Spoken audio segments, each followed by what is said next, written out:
Pascal. You are now rocking with that dude Pascal. We be going wild, Haitian in the building, so original. Got the haters catching feelings. Get your hands up to the ceiling and keep them held high. Cause St. Louis is ready. Forget about it, goodbye. Hold on, we just saying hi. Five somebody rise up weekdays. Catch us live, somebody. Let's go. Good morning. Good afternoon and good evening, everybody. Welcome to the Pascal Show. Hope you guys are doing well out there. Hope you guys are staying safe out there. Hope the show finds you in good spirits, because another day above the dirt is always a blessing. Let's not forget that. All right. We got a little bit to get into. We got some things we got to talk about for sure. There's a lot going on out in California right now as we speak. Like we all predicted last night, this fire continues to be raging on, and it's been bad. A lot of things are getting exposed, and our elected officials and then some got some explaining to do on some things that are going on in California right now as we speak. There's a lot going on. We're going to be talking about a lot of it. We got to get into this thing. There's a lot going on since last night, overnight. So we're going to try to cover as much as we can in the little bit of time that we do have, okay? Because today's a busy day, okay? But please do me a favor, hit that like button down below. Hit that reaction button if you're watching on other platforms. If you are watching on those other platforms, like Facebook, X/Twitter, Instagram, TikTok, Rumble, please hit that follow button, okay?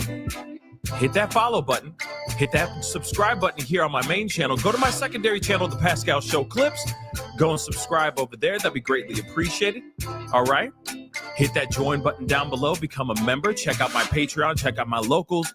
And, of course, check out PascalMerch.com. We got some really great stuff. It's a really great store. You're going to find some over there I'm sure you're going to love. Okay. So go check out PascalMerch.com. Okay, guys. All right. There's a lot going on. And as I said before, these fires are continuing to rage on. This is some crazy stuff, okay? And I'm praying for every single person that is out there right now trying to find any type of safety, trying to find any type of place where they can even rest their head right now, because I can only imagine this is some scary, scary stuff, okay? Los Angeles is... well, not all of Los Angeles, but places like Palisades, Pasadena, etc., are in some serious, serious trouble. Like I said in the very beginning of the show, in the start of this show, this fire continues to rage on, and it's raging on with a vengeance, y'all. So we definitely need to talk about this. But one thing that caught my attention overnight and even into this morning, one of the things that they are talking about, which there's something I do want to look up when I get a second, but one thing is for sure, all right, they are running out of water.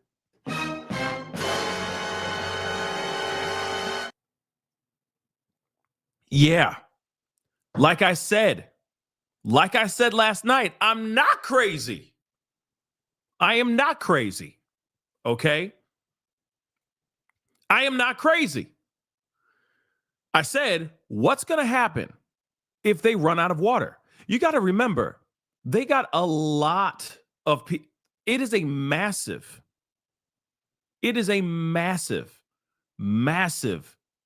city, okay? Massive. It spans thousands and thousands of miles. Like, it's huge, guys. Massive. All the counties, etc., all, you know what I mean? It's a heavily metropolitan area. A lot of people live there. A lot of people, do their thing over there. Now, I said last night, I was like, what if? Because you got to remember, there's a lot of people a lot of firefighters that are right now running to every fire that they can get their hands on and trying to take the fires out. You need a lot of water just to take out a house, let alone a building. Imagine if you're trying to take down a block that's on fire and you're just trying to quell the flames from expanding and going on to another place. But lo and behold, this fire is raging on and it's not stopping. And now the one thing, because I felt like I felt kind of stupid, you know what I mean? For a second there, I was like, well, is this a dumb question to ask? But I'm going to ask it anyway. I even said that. I was like, I don't know. This make me sound extremely uneducated, but whatever. I'm going to ask it anyway. Is there any possibility that they could run out of water? And some of y'all said in the chat, well, maybe they could use ocean water. That's a possibility, right? I don't know if the ocean water can't stop fires. I don't know. I don't know. I'm not a scientist. I'm not an expert in these things, but it is interesting that they're running out of water from the fire hydrants themselves. Okay. Excuse me, guys. I'm still trying to get the sleep out of my face. Okay. So just ride with me for a second. But they're saying right now that they're running out of doggone water. Fire hydrants are basically tapping out. These fire hydrants are tapping out. They're like, we ain't got nothing in us. Doesn't matter how much you try to squeeze another drop out of us. We are done. It's crazy. But let's take a look at this article here real quick, because we got a bunch of live coverage that we got to take a look at for sure. This is insane. And that's the other thing too, Santos. They are actually trying to take water from pools right now. They're taking it from anything they can get their hands on. But at the same time, that's no bueno. If you're at the place where you're going, well, there's a big body of water, there's a big pool right here. Can't we just use the water over here? That's not good. That's not good at all. And I would think that they would be able to use ocean water, but we haven't heard anything about this. Okay. So this doesn't make any sense. Tammy Fletcher just said, I was in plumbing for 38 years. I don't understand this. And I used to do underground work and work for the city. This is not making any sense, or this is not making sense. Absolutely, it's not making sense. How are they suddenly out of water? How are they suddenly out of water? Now, I know this can open up the world for a lot of people to make a whole bunch of excuses up, conspirizing, wearing their tinfoil hats, being like, well, maybe somebody wanted Los Angeles to go up in flames. I will say this, though. I don't have the answer for that. I'm not even going to entertain that until they say something otherwise. Right now, this is an act of God. This is Mother Nature, angry as hell, and making their presence known. Period, point blank. For me, until we see something otherwise. And also, it is the complacency, I guess, the lack of competence. I don't know. The lack of care. Okay, from the powers that be. That should have been on their P's and Q's, making sure those water reserves were water reserving. That's basically it. If you got one person making a mistake, or a group of people making a mistake and not getting their ish together, then on top of all that, you got a fire blazing through a town, and it's angry as hell and it's not stopping. Yeah, it's a recipe for disaster. In this particular situation, to me, the math is actually mathing in a very unfortunate way, because these are hundreds, if not thousands of people's homes. Well, obviously thousands of people's homes. Thousands of people's homes going up in flames. People's cherished memories. People's history. Their homes are literal tiny little family history museums. All of them. Real talk. I know that sounds like, oh, Pascal, you smoking that ganj? No. Really, think about it.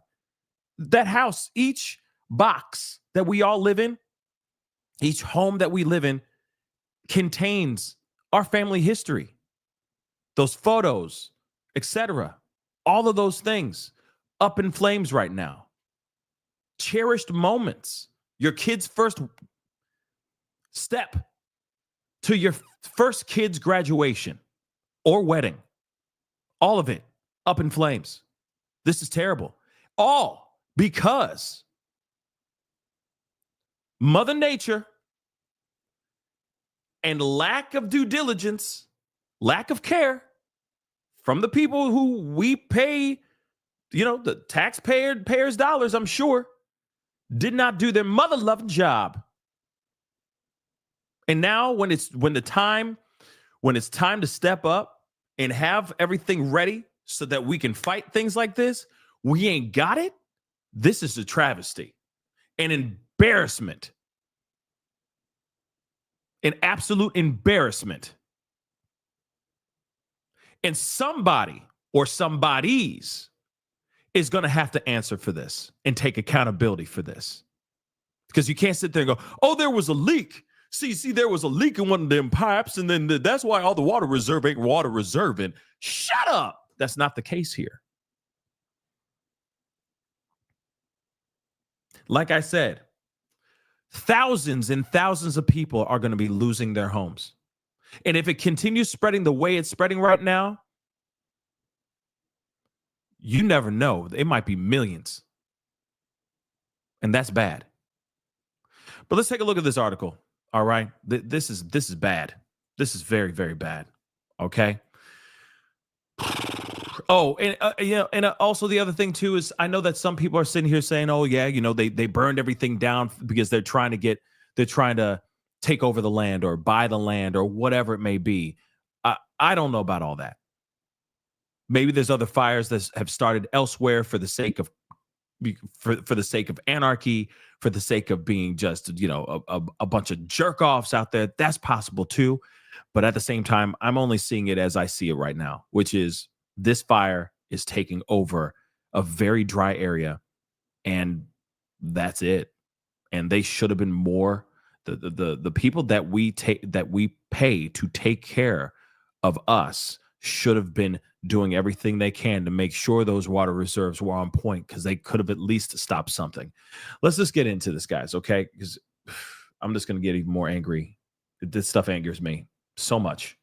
All right. So tens of thousands of people have been forced to evacuate their homes in Southern California as wildfire rages Wednesday across the Pacific Palisades and surrounding areas. Wind gusts topping 100 miles per hour have caused 100 miles per hour, guys. 100 miles per hour, okay, have caused several fires to grow from non-existent to out of control within a matter of minutes in some places. And I think that's what we're seeing about Pasadena from last night, okay? And again, there's counties that are starting to evacuate everybody and their mama. I got friends and family and stuff like that that are in the area, in the LA area. And, I was having conversations with them yesterday. I'm sorry for stuttering so damn much, but I was having conversations with them yesterday, and they were all basically like, we're good. Where we're at, we're good. But at the same time, now I'm looking at it and I'm like, no, you might want to pack up your stuff and go. You might want to go somewhere before it's too tough to get out of there. Doesn't matter if you're like deep in LA. Pack up your stuff and kick mother-loving rocks, yo. Go. Don't be like I said yesterday, the guy who's like, no. It's nowhere near us. We good. Keep playing the Xbox, son. Pack up your stuff. I'd rather err on the side of safety over the side of being in the muck, right? But let's get into some of these updates here. This is the most recent update, which is 6 minutes ago. At least 19 LA public school districts closed amid raging conditions. So, of course, what else is new? You think you're going to have school while you see this, while you see like the Hollywood Hills go up in flames? Hell no. Hell no. Everyone should be on absolute high alert right now. If you're in the LA County, LA City, it doesn't matter. Be on high alert and just be ready to kick rocks when it's time. And in fact, I say kick rocks now. Take an early weekend. Use that extra, use that PTO that you have from your job if you have to. Okay? Because this is a matter of life or death now. So, dozens of schools closed, okay, as a wildfire continues to rage across the city, according to the Los Angeles County Office of Education. Closures affect at least 19 different school districts, including the Los Angeles United School District, which has shuttered 6 elementary campuses due to safety concerns. Yeah. Like I said, shut them down. It's a snow day in California, okay? Or a couple snow days. The district said it will announce to families by 4 p.m. Pacific Standard Time Wednesday whether those campuses remain closed again tomorrow. And if it continues going, if this fire continues going the way it's going, yeah, I don't see them moving anytime soon, reopening anytime soon. The Pasadena United Schools District has also shut down all of its schools, citing that it awaits the city's decision on whether to declare a state of emergency, which, by the way, that should have already, I could have sworn that already happened. Didn't Gavin Newsom, didn't Governor Newsom say this is a state of emergency?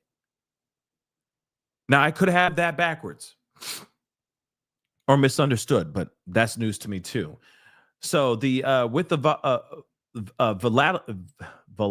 volatility. Okay. With the intensity, I'm just going to use the paraphrase. With the intensity of the high wind event affecting our area, increasing reports of wind damage, and a fire near Eaton Canyon, in an abundance of caution, we have made the decision to close all schools tomorrow, Wednesday, today, basically the 8th. A message to the district said. Okay, so there are, of course, a lot of schools that are going to be shutting down, which I'm not surprised. Okay, Lakers coach JJ Redick says family evacuated in Palisades wildfire because there's a lot of rich people that live in the Palisades area, very well known actors, athletes, etc. Remember yesterday, a lot of them last night at least were kind of stuck up there because of the really bad traffic. There's only one main road going up there or out of the Palisades, which of course, people are now finding ways to get out, which is good. Okay. I'm very happy about that information as well. Okay.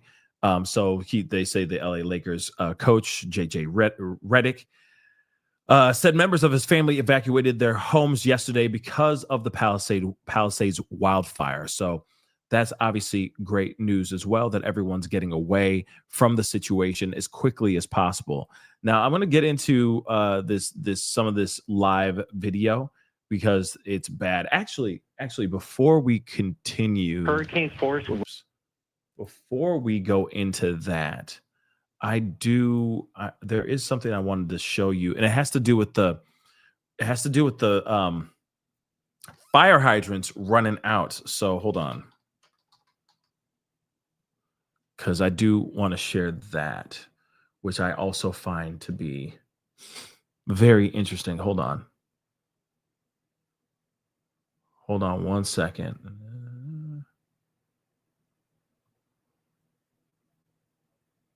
Yeah, there's some crazy stuff that's going on here. Hold on, guys. Sorry. 1 second. Okay, this is it. I was trying to find this because I had it up and then I had to find it all over again. So this has to do with like the fire hydrant, the lack of water coming out, the fact that these fire hydrants are running out of water. Okay, period. So take a look.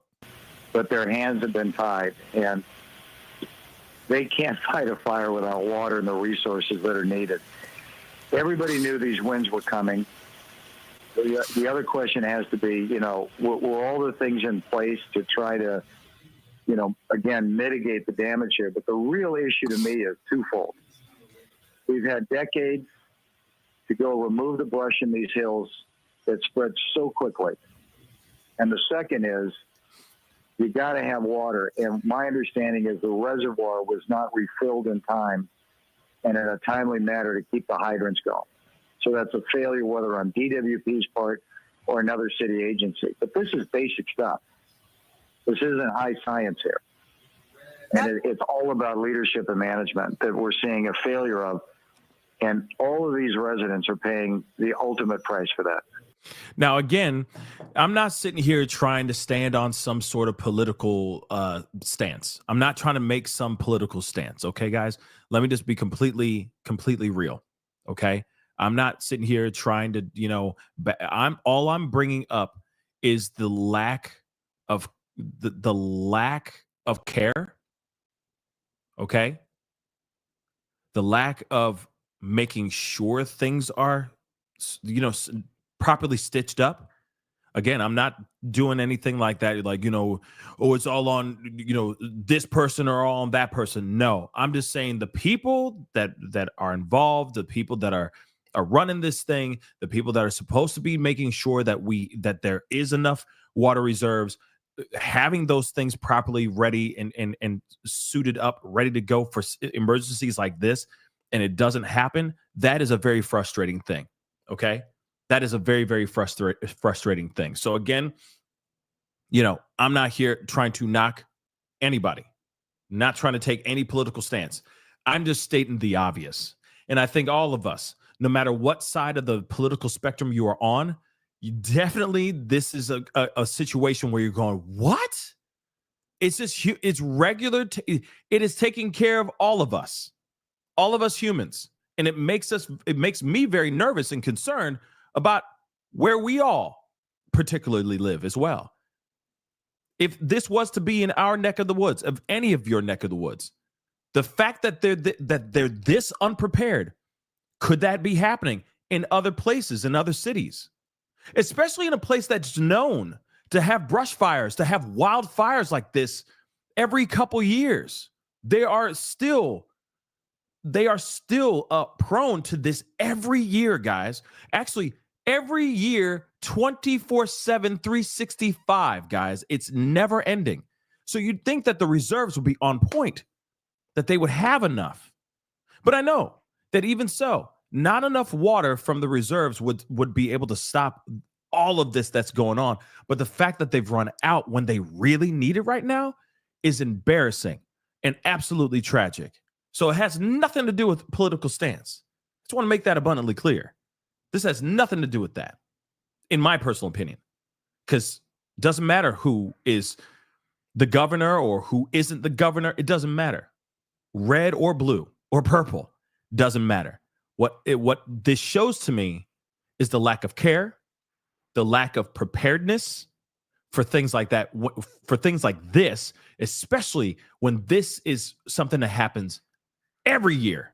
But let me just play this for you guys. Take a listen. That was going to be my next question, is why isn't there water in the fire hydrants? That doesn't make any sense. Yeah, it doesn't. You're right. That's a good question. And I think you should start asking, why don't you call the mayor who's out of the country and ask her? Aye.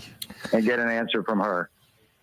Well, they say she's on her way back, and that would be a great question to ask her tomorrow if she's at this briefing at 8 o'clock in the morning, because I think there's a lot of people that are outraged by that fact tonight when they look at scenes like this, at businesses that people have worked really, really, really hard to build, and homes that people's entire livelihoods are going up in flames tonight. So for you watching this and seeing those flames Yeah.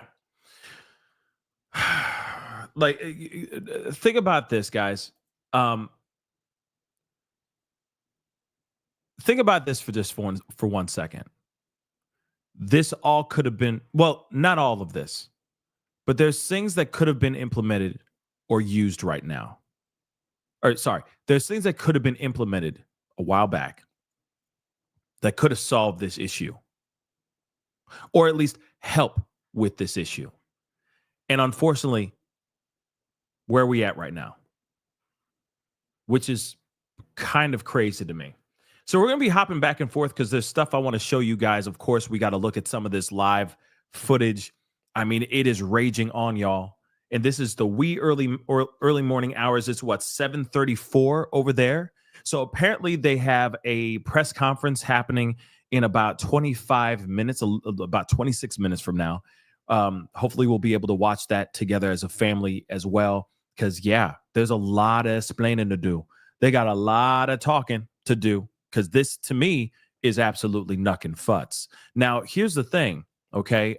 Divine is saying Hollywood burning. Is Hollywood burning? Has it hit Hollywood? Because if it has hit Hollywood, that is bad, okay? That is very bad. The fact that they can't get this contained is wild. I heard something about it being out in some sort of counties like Malibu, but I'm not entirely sure of that as well. Like I said, this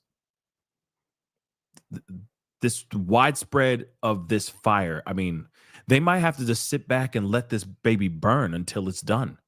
I mean, I don't know what else to say because this is terrifying. And of course, my thoughts, my thoughts go out to everybody. Please don't be heroes. Like, save your kids, save your loved ones, save Gam, okay? If you can save them, all right, and Paw, save them all if you can. But get the hell out, okay? Don't and see, this is what's driving me nuts. People are trying to take the time to go run up there and take selfies or take photos of the flames right in their faces. Don't be dumb. Because as soon as you wait, I got to put up a really quirky, thoughtful, status or, quote underneath this post. Hold on. Well, burn, baby, burn. No, not baby, burn, baby, burn. You know what I mean? And while you're doing all that BS, the flames just keep on getting closer and closer to you. You know what I'm saying? Don't be dumb. Pack up your stuff and leave. Forget the likes. Forget trying to go viral for a second. Okay? Pack up your stuff and go. Bernice has said, it's Malibu, Pascal. That's what I heard on Fox News. Yes, so that is true. I heard Malibu is now on fire as well. So that is interesting as well. So again, last night you heard Lulu just said, last night I heard Malibu. Yeah, like I said, Malibu, there's other places that this is not going to stop. If they keep running out of water, shoot, this is not going to stop, babies. This is not going to stop. Let's play a little bit of this so you guys can see this. Yeah, this is insane. This is terrifying because this could happen in other areas too, in other dry areas. This type of thing should be a wake-up call to any other cities, any other states that are known to have fires every year like this because of dry vegetation and their dry land. Okay, period. Winds. You just got to get out of the way and then clean it up as it goes by. It's brutal out here. Right. So you have, on the ground firefighters losing water from the sky. They can't even run the fixed wing aircraft because there's no point, right? I mean, the fire retardant that they dropped down would just kind of blow with the Santa Ana winds. They just said there's no point. Hamburger. They're now at that point where they're like, there's no point to do anything now. There's no point to do anything. They're like, why are we doing it? There's no point to do it. Shoot, hold on. Talk to me. I'm back. Or I talk back. I'm sorry. Said, we have 5 fires going on at the same damn time. Wow. That's scary. But let's continue on. As we watch this home in front of us just crumble to the ground because of this fire, what are you hearing, Captain, in terms of rescues? We know that there have been several people who have been injured, but what are you hearing there? I know that, I was on the fire since it started, so at 10:30, and the warnings went out, the orders went out, and people, it was a beautiful day, and it was, deceiving. The wind hadn't started blowing as hard as it is right now. So I think people were slow to leave. And so with those small canyon roads, it got packed fast. And our first priority is life safety. So we did help facilitate a lot of rescues, getting people out. And you can see with some of the reporting, the cars that got jammed and stuck, that everybody just had to get out of their cars and go on foot to get out of there. That's what you're up against when you're living in these, mountain passes and communities. And also there was a 25-year-old female firefighter that did sustain some injury. How is she doing at this time? I haven't gotten an update. I've heard the same report, but I don't have any further information at the moment. Hold on really quick before we continue on. This is something I should have looked up last night, and I did not because I was tired and wasn't thinking, but I want to share this too. I just put in the question, can ocean water be used to put out fires? Here's an answer that I found. To put it short, you could use salt water to put out a fire. This, however, comes with lots of undesired after effects, which are caused primarily by corrosive damage to firefighting equipment, and also a strong negative impact on wildlife, and the environment due to a large content of salt.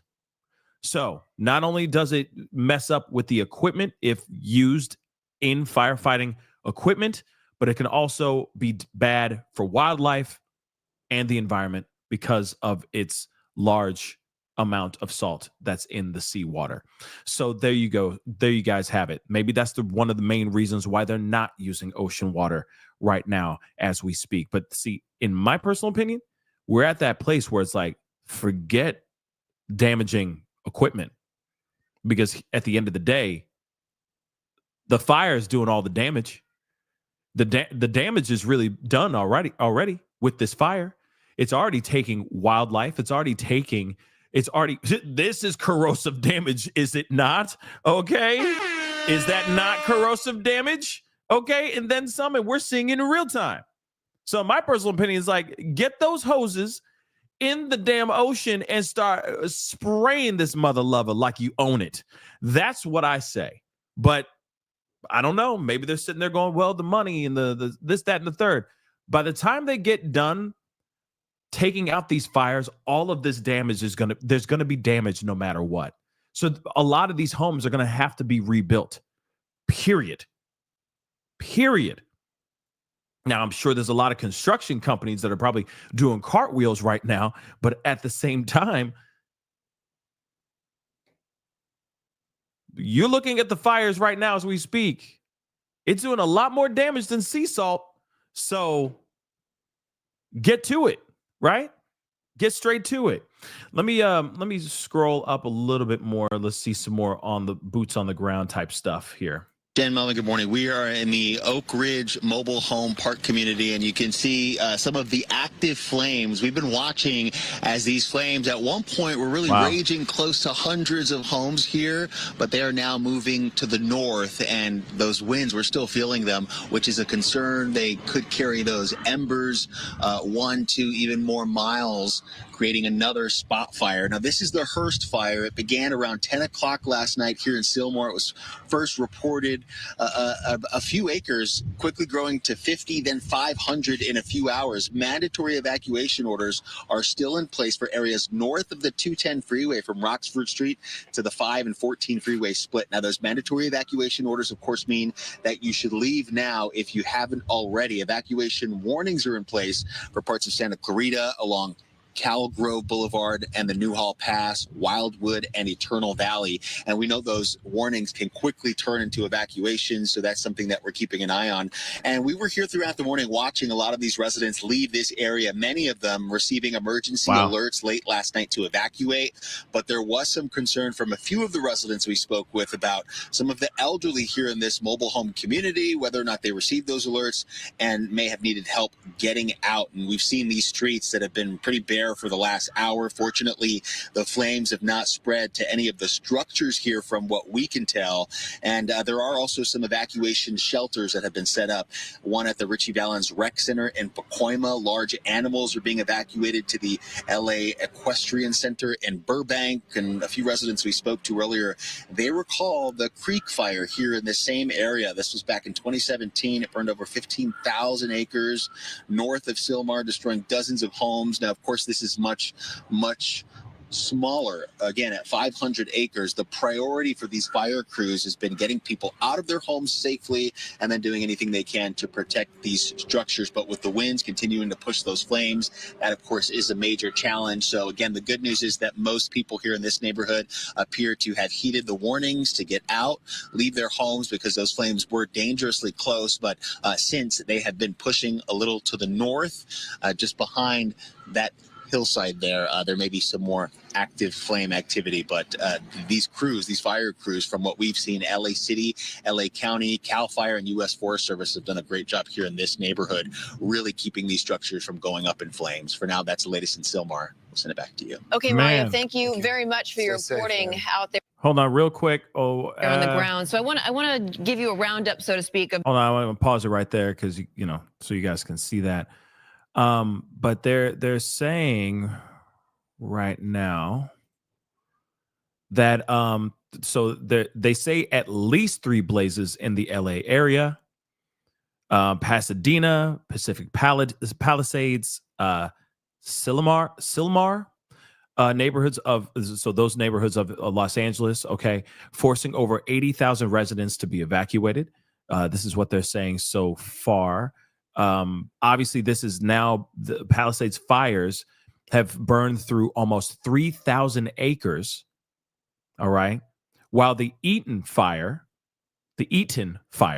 has destroyed 2,227 acres, and the Hearst fire has affected 500 acres. So this, they're saying that the Pacific Palisades is a neighborhood tucked between the Santa Monica Mountains and the Pacific Ocean. The Eaton fire sparked around 6:30 p.m. last night. All right, in the Pasadena and Altadena area, while the Hearst fire ignited around 10:30 p.m. So while we were all, like, for most of us, well, not most of us, but some of us that were already asleep at that time, because of our respective time zones, there was another fire that sparked off. The Hearst fire sparked off late last night for a lot of us that live in the other time zones. Wow, that is insane. So they say while the blazes are 0% contained, no demises, no deaths have been reported. Of course, like I said last night, they're not going to report any people passing yet because everyone's too busy trying to evacuate. Hospitals aren't even being used right now. If they're in the wake of these fires, no one's going to their hospitals. They're going to other ones far away from the actual fire, because all these fires are going after. It's not like they're going, I'm not touching that fire, or I'm not touching that hospital, not touching that church or that mosque or that synagogue. No, it's going to burn through everything. You know what I mean? It's burning through everything, guys. Wildfires have led to various closures, including at least 19 different. We already know about the school stuff. The fires were sparked by a combination of dry conditions and powerful winds, and are having a huge effect far beyond the danger zones, with almost 300,000 energy customers in the dark this morning. That's what they're saying, according to poweroutage.com. This is insane, yo. This is crazy. The different apps that you can be using if you're watching and you might be confused as to if you're in one of these evacuation zones, there are a number of resources for you. Of course, the Fox mobile app. Watch Duty is another great app that gives you live, real-time notifications on where these evacuation zones are changing. And then, of course, as Captain Burko was mentioning just a few minutes ago, the Genesis Protect app, and that's spelled GENASYS, Protect. And you can find evacuation notices there as well. This is more video that you're looking at right now of the Palisades fire. This is from late last night. Is burned nearly 3,000 acres and growing, and right now it is 0% contained at this hour. This is so difficult to watch. Let me get out of the way. You are looking at the Palisades branch of the public library here. It appears to be a total loss. One can only imagine the treasures stored inside, the books, the material, the community library, a center of the community. It appears to be a total loss. If photographer Tony Butita can pan a little bit over to the right, you can see the rest of what was the structures here, and that continues, and we continue to hear explosions just seconds rather, before going on the air. We heard a very large explosion we believe came from the back of the Corpus Christi church and the school. We're going to show you what that looks like in just a minute, but you can see the devastation. Now, over where you see those flames and a little further to the right, that is where the Ralph's grocery store, we're trying to make our way there, but we just keep running into these fires, into the devastation, the destruction. That's Berkshire Hathaway, a real estate firm. That looks like a total loss. And all these buildings, we believe this might be Palisades Village right now. It's so hard. Cell phone connection is very, very spotty. It's very difficult sometimes to even look something up on a map to try to determine where you are. I want to go over, this is, we believe, again, part of Corpus Christi School. The school's principal called us, I'm told, asked me to please come and check on the school, on the church. This building is still standing, but there is very thick black smoke coming from behind it. We believe this is the building between, on the other side of the building is where the church is. We saw at least one of the large church structures, a total loss. All you could see was the metal outline of the Corpus Christi church. You just heard Maria Cuban celebrated so many important family moments at that church, a library, the center of a community, and they are basically burning to the ground. There are no firefighters here right now. They're trying to save homes, they're trying to save structures, and basically they just can't keep up. The Santa Ana winds continue to blow. You might be able to make out the American flag still blowing in all its glory up there, showing you how hard the wind continues to blow. Those embers continue to fly, cause new fires, cause spot fires. The loss is immense here, and we continue to hear explosions. We just heard a very loud explosion from the Corpus Christi church. Something just exploded back there. The church, at least one major building, we don't know if it was a sanctuary or what it was, appears to be a total loss. And the homes, home after home, on block after block, just devastated, absolutely burnt to the ground. And so many homes continue to burn. Firefighters on many blocks telling us they have no water. They're pulling water from swimming pools, trying to save structures. They have no water. They don't know why.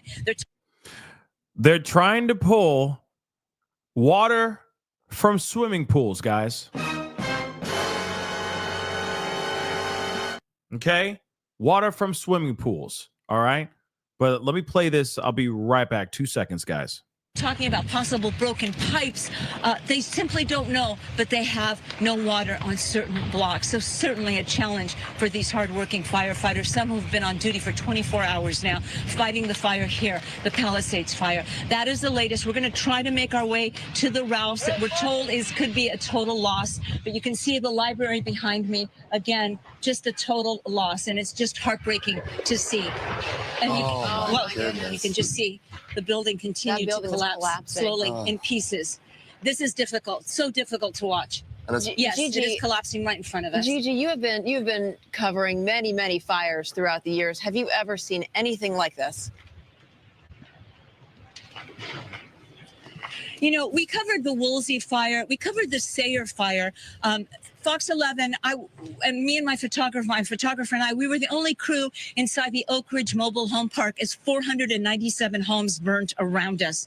That was devastating. A lot of senior citizens, a lot of folks lost absolutely everything. One sweet woman that we interviewed lost her husband's ashes, and that's all that she had left of him beside the memories. And she was devastated that amongst the ashes of her home were her husband's ashes.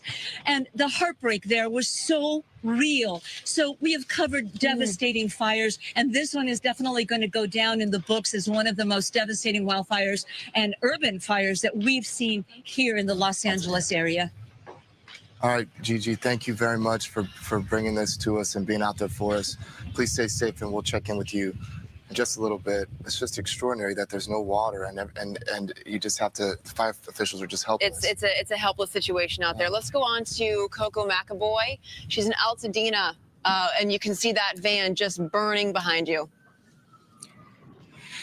Yes, it's a really difficult thing to see here in Altadena. We really were trying to get to another location, but we got stopped because Lake Avenue here, a lot of it is on fire. We're at Lake Avenue and Murata Place, and we're just showing you some of the devastation that is already unfolded here. Like you said, a van completely engulfed in flames, along with a portion of this building here.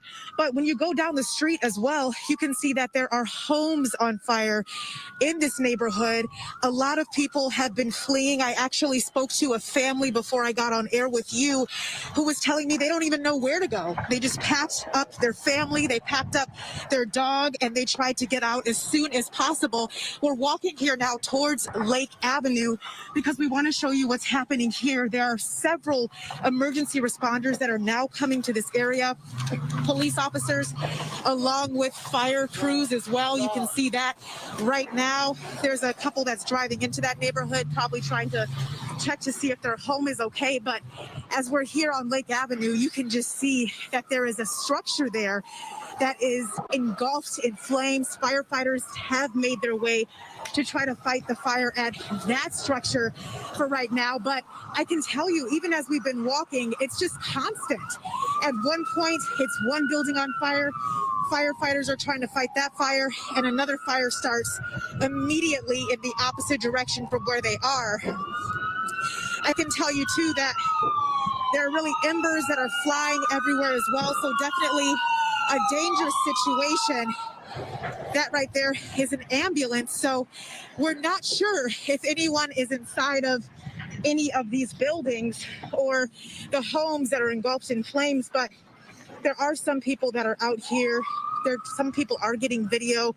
Some people wanted to check on their homes because, of course, this is a very dangerous situation. But as we walk, it's kind of like what I was telling you. It just seems like more fires seem to spark because now right here, another fire has started. So this is a situation that's extremely difficult for firefighters because, you know, the resources are really difficult right now for them to battle these winds, also battle the constant fires that are burning. And it looks like that might be some type of truck that's on fire. I can't tell right now because of the plume of black smoke as well, but it's just constant. A lot of fires all around us. And Coco, so we were just with Gigi in the Palisades. They are not able to access water, the fire officials in that community, and they're just having to stand there helpless watching these structures burn. It looks like I see water flowing down the street. It looks like they seem to have water out there. What's their water situation like? It does look like they seem to have water here, at least at the end of the street where they are battling that fire. They're trying to get that one under control, but like I said, more keep sparking. And I also tell you that a lot of explosions are happening as well as even in this area because of what's burning. Yeah. I'm hearing that, Coco. I know it's disorienting where you are, but I wonder if those are cars that are exploding, if it's power lines.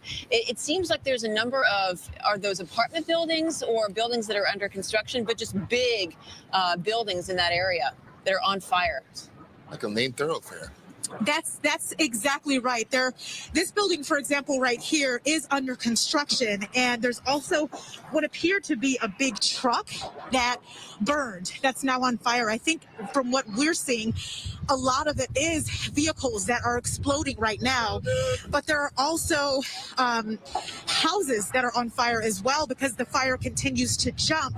But as you see, this fire is really growing rapidly here, so I'm sure that fire crews, once they try to get that structure just right next to us under control, they will probably end up moving to this part of the fire as well, but a lot of emergency crews are in this area. I'm looking at this gentleman who's in the middle of the street taking video, not advised. Anybody who's in that area just needs to get out of the way and make room for fire crews and first responders to be able to do what they have to do, because it seems like in where you are right now, everything is on fire. Coco, it's just spotting everywhere in that neighborhood right now.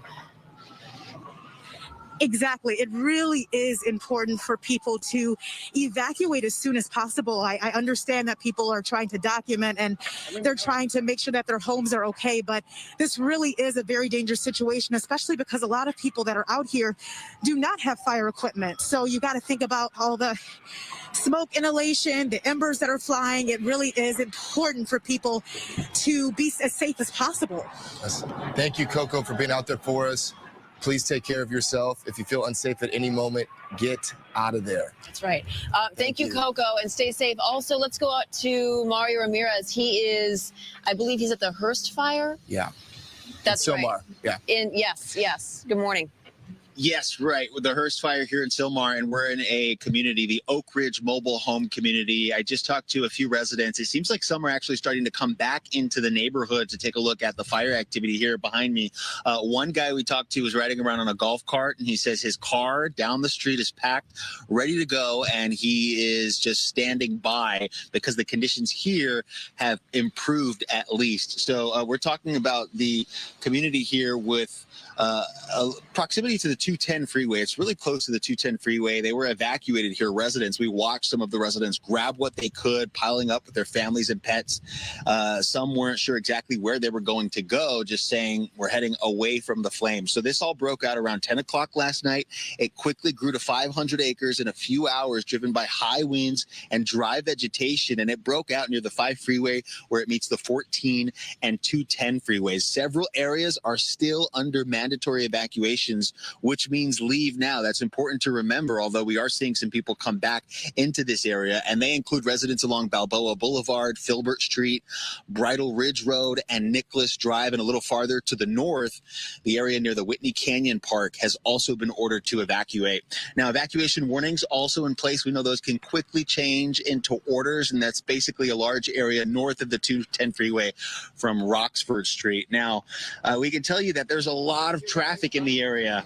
The eastbound 210 freeway in Sylmar is closed, and the connector to the southbound 5 freeway also shut down due to this fire activity. And we watched as people were basically stopping, pulling over on the side of the road there before getting onto the freeway, calling, getting on their phones, and trying to figure out what to do because there is some major congestion surrounding this fire. And we've talked about those winds for the last couple of minutes, maybe 15, 20 minutes. We haven't really been feeling those strong wind gusts like we did early this morning. We were really feeling those powerful winds carry those embers through the air and possibly create spot fires a little farther from where the active flames that we've been watching. So we're going to keep an eye on things here, but it appears that the flames have started to move north away from this community where hundreds of homes were threatened. Live in Sylmar, we'll send it back to you. All right, Mario, thank you.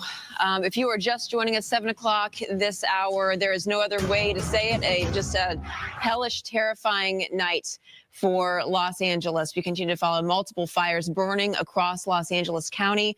Homes have burned. Thousands more are being threatened. That's right. Dozens of schools are closed this morning as well. For now, crews continue their best to save lives and property despite a water shortage in the Palisades community. Many fire officials out there standing helpless, watching the Palisades library burn, homes burn, churches burn, and just not able to even assist because of this lack of water. Araxia is with us now to give us an update on the latest with regard to containment. Just when you think it can't get worse, it appears to, right? It's just terrible to see. Yeah. And we are following, actually, CAL FIRE has these active incidents for at least 5 fires as of 7 a.m.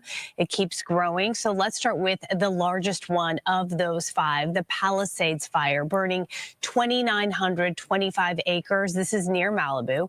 Next up, you've got the Eden fire. This is near Pasadena. That has really doubled in size overnight, burning 2,227 acres. The Hearst fire started in Sylmar around 10:30 last night, and that has burned at least 500 5 acres, and that's really when the winds really picked up. The Woodley fire has burned 75 acres since it was first spotted at 6:15 a.m. This was just outside of Van Nuys. This is near the Sepulveda Basin wildlife area, if you're familiar with that area. And finally, you have the Tyler fire in Riverside County. This is near Coachella. That started around 3:30 in the morning. It has burned 15 acres so far. So yes, there are a number of spot fires. These spot fires are things we're covering, but obviously if we were to mention every spot fire, we would go crazy. These active incidents are big enough and important enough to point out, and this is what CAL FIRE wanted us to mention. Now, let me get you up to speed on the latest when it comes to the Palisades fire evacuation. So an evacuation center has been set up. This is for fire victims. Evacuees can go to the Westwood Recreation Center, and that opened yesterday, right when everything really began. That has been ongoing since yesterday morning at 10:30. The address for this location, 1350 South Sepulveda Boulevard.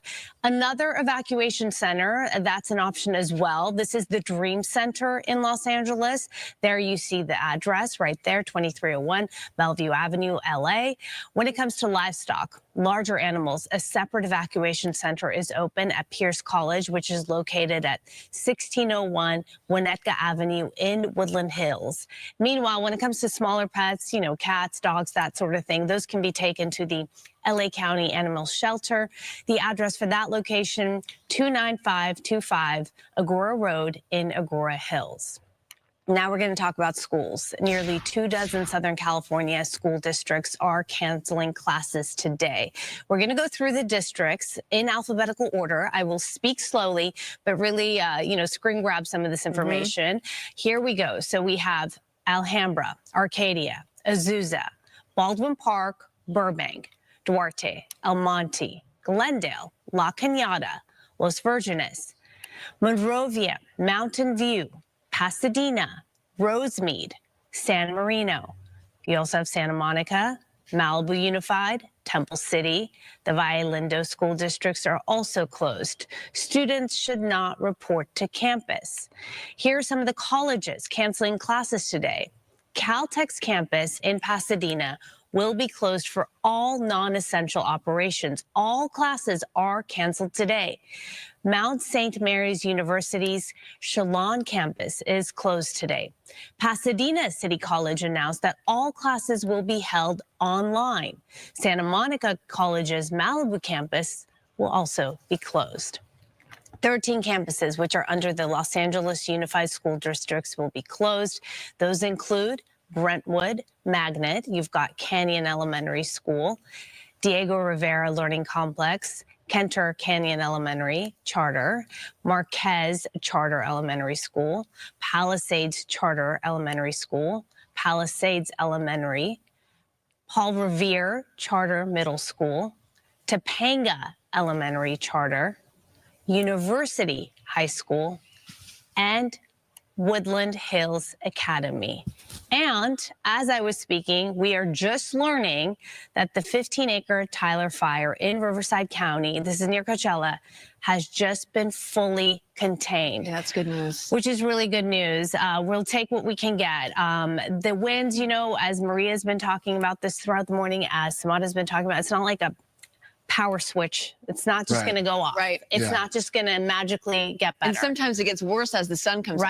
Right. Because it can really assess the damage, but these winds, it's like the perfect storm.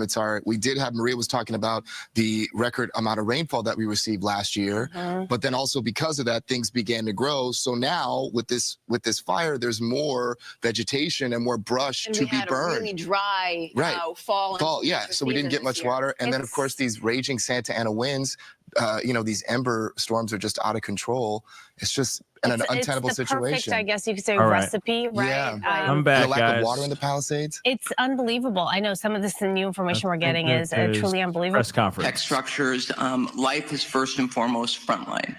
We need to make sure that people heed the advice of our first responders. With that, I'm going to introduce our LA County Fire Chief, Anthony Maroney, to give you an update on what is going on. But I just want to thank Chief Maroney as well as Chief Crowley for the work that they are doing to make sure that our first responders have all the resources necessary. Chief Maroney. So good morning. Thank you, Supervisor Barger.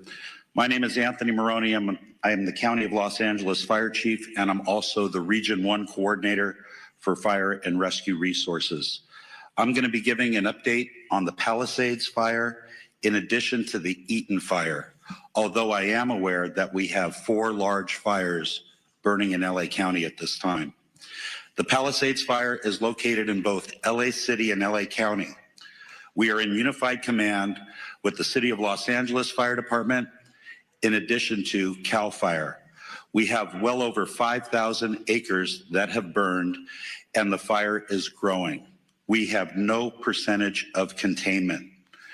We have an estimated 1,000 structures destroyed and also no reported fatalities and a high number of significant injuries to residents who did not evacuate, in addition to first responders who are on the fire line.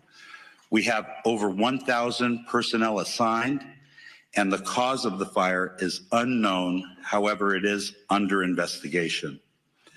For the Eaton fire, it is located in both the Angeles National Forest, the Altadena area of LA County, and Pasadena. LA County is in unified command with both the Angeles National Forest and the Pasadena Fire Department.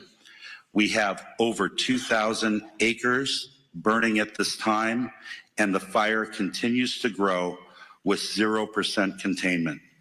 We have over 500 personnel assigned, and unfortunately, we have 2 reported fatalities to civilians. Unknown cause at this time, and we do have a number of significant injuries. We have over 100 structures destroyed, and the cause of the fire is unknown and under investigation. I will ask that LA City Fire Chief Kristen Crowley update you on the Hearst fire after I am finished with my remarks. The LA County Fire Department operational area consists of 29 separate fire departments in LA County, and all of those fire departments are at drawdown with no fire apparatus or additional personnel to spare. As the Region 1 coordinator, I have requested mutual aid from the 5 counties of Orange, Los Angeles, Ventura, Santa Barbara, and San Luis Obispo counties. Additionally, last night, I contacted the State Office of Emergency Services and requested 50 engine strike teams. 50 engine strike teams is composed of 250 fire engines and over 1,000 personnel. We have also requested resources from out of state, as well as Northern California. Thank you to the first responders from Nevada, Oregon, and Washington State that are already on the road coming to LA County to assist. Lastly, the National Weather Service has predicted a continued red flag weather event with strong winds and low humidities, placing all residents of Los Angeles County in danger. To all of our viewers, please prioritize your safety as well as the well-being of those around you as we come together to continue to get through this widespread disaster. Los Angeles County firefighters will remain on the front line until we reach full containment. And we ask that you keep all of Los Angeles County in your thoughts and prayers. I would now like to invite up Los Angeles City Fire Chief Kristen Crowley to give her briefing. Thank you.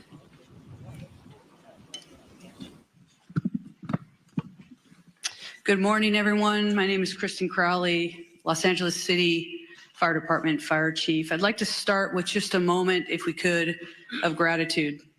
A moment of gratitude for our first responders, our boots on the ground that are battling this intense and multiple jurisdiction and number of fires. So gratitude to those who are doing the work since yesterday through the night. And like Chief Maroney said, we're going to continue to work hard to ensure that we save people, lives, and property. With that, I'll be touching on a couple major points. With the Pacific Palisades fire, we know that it continues to demand a significant amount of resources and attention. A second major brush fire, now referred to as the Hearst fire, has erupted in the Sylmar area of Los Angeles. Now, together, these fires are stretching the capacity of emergency services to their maximum limits.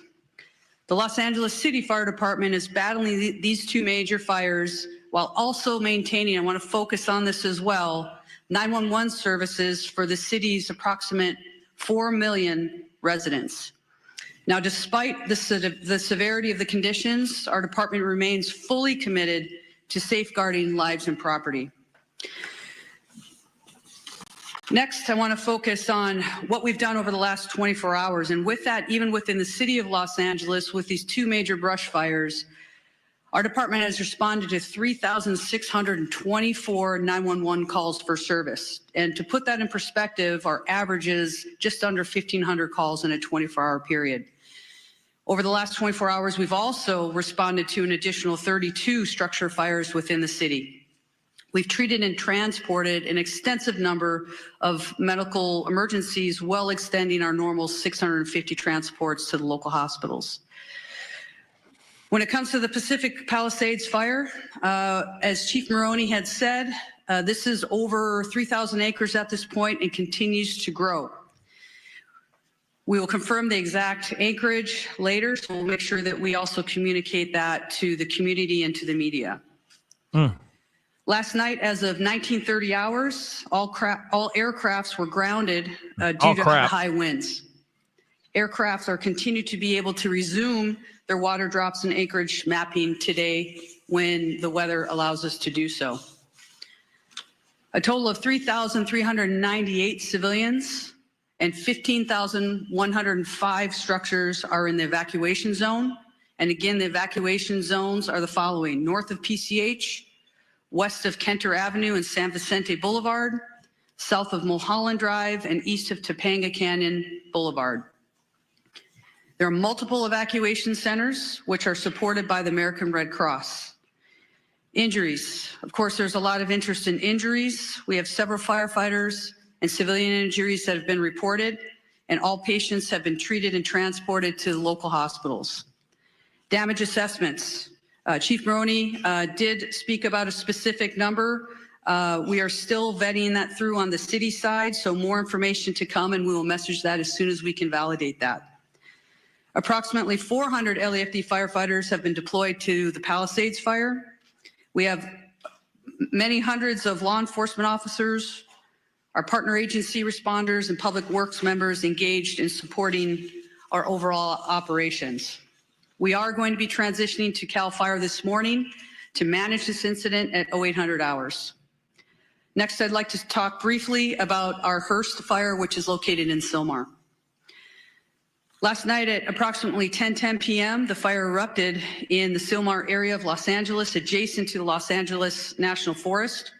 The fire has rapidly expanded to over 500 acres, prompting the emergency evacuation of more than 3,000 residents. This fire is burning within the footprint of the historic Saddle Ridge fire. Now, despite the extreme winds and significant risks, and that's what we're going to be talking about from today and probably throughout the next few days, there's always that significant risk of life and property. We'll continue to focus on saving lives and protecting property. The exact anchorage at this point will be confirmed later, and we'll make sure that we communicate that to you as well. Lastly, we want to make sure that everybody understands we are absolutely not out of danger yet. With the strong winds that continue to push through the city and the county today, I would tell you, and we are all committed to our first responders, our firefighters will remain focused on protecting lives and property.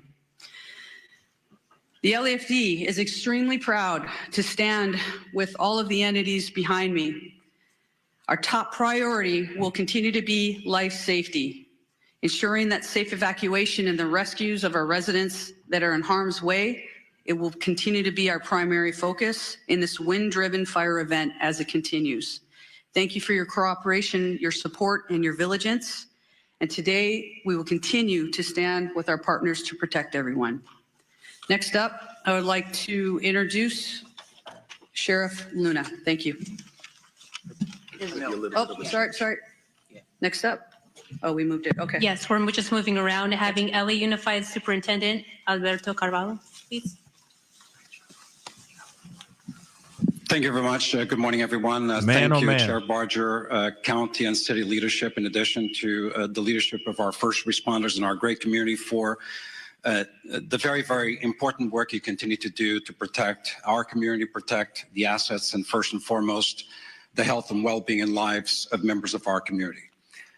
Los Angeles Unified is the second largest school district in the nation, representing the interests of 540,000 students and 75,000 committed employees. We make decisions regarding closure of schools in a very methodical and science-driven manner. So after a great deal of consultation overnight with experts looking at the data and considering the fact that air quality conditions deteriorated significantly overnight, we have made the decision to shut down a number of schools, particularly in the eastern part of our school system. I will define what those boundaries are. School communities, beginning with leadership, workforce, and families, have been informed about these areas. And as of now, those schools within the boundaries of the area that I will define are closed. This accounts for about 10% of our total schools in our district, about 100 schools out of 1,000 schools. The areas that I'm speaking about are schools located north of Manchester Boulevard, Firestone Boulevard, east of 10th Avenue, west of I-710, and south of Highway 134. Any school within that area, and that accounts again for the eastern part of our district, where the air quality met or exceeded levels that are not appropriate for employees or students to be around, are effectively shut down. We will be making decisions about what will happen in those schools going into tomorrow by 4 p.m. today based on the evolution conditions. In fact, since we made the decision to shut down those schools, air quality conditions have improved significantly despite the fact that they worsened significantly overnight. I want to speak specifically about schools surrounding the Palisades area. As of last night, we had to shut down 5 schools as a result of mandatory evacuation conditions. Those were Kinter Canyon Elementary School, Canyon Elementary School, Marquez Elementary School, Palisades Charter Elementary School, Revere Middle School, and Topanga Elementary School, in addition to Palisades High Charter High School. We have reports that Palisades High sustained significant damage as a result of the fire. We are working with state and federal entities to quickly access resources to address the issues facing this community. I want to very briefly address our workforce. We know today is not going to be a perfect day. A number of schools are shut down. However, localized conditions may make it difficult for our workforce or parents and students to access schools. Air quality conditions may vary and, in fact, may not necessarily be appropriate beyond the area where we close schools. Please use your discretion. We will utilize grace and be flexible regarding attendance and for students and employees alike. Specifically, students and employees who face chronic respiratory conditions or other health issues. We will be flexible regarding these individuals. We will provide additional updates later on today regarding conditions of schools going into tomorrow. For the schools that are open, recognizing the workforce needs of the parents of our children, beyond the bell activities, care for children in those schools will continue to be provided today. Today is not a typical day. We need flexibility, patience, and grace, and we shall extend that to our workforce and certainly our parents and students in our community. Once again, our hearts go out to those who have been impacted, and our eternal gratitude to the first responders of our community for the fantastic, difficult work they've done over the past 24 hours. Thank you very much.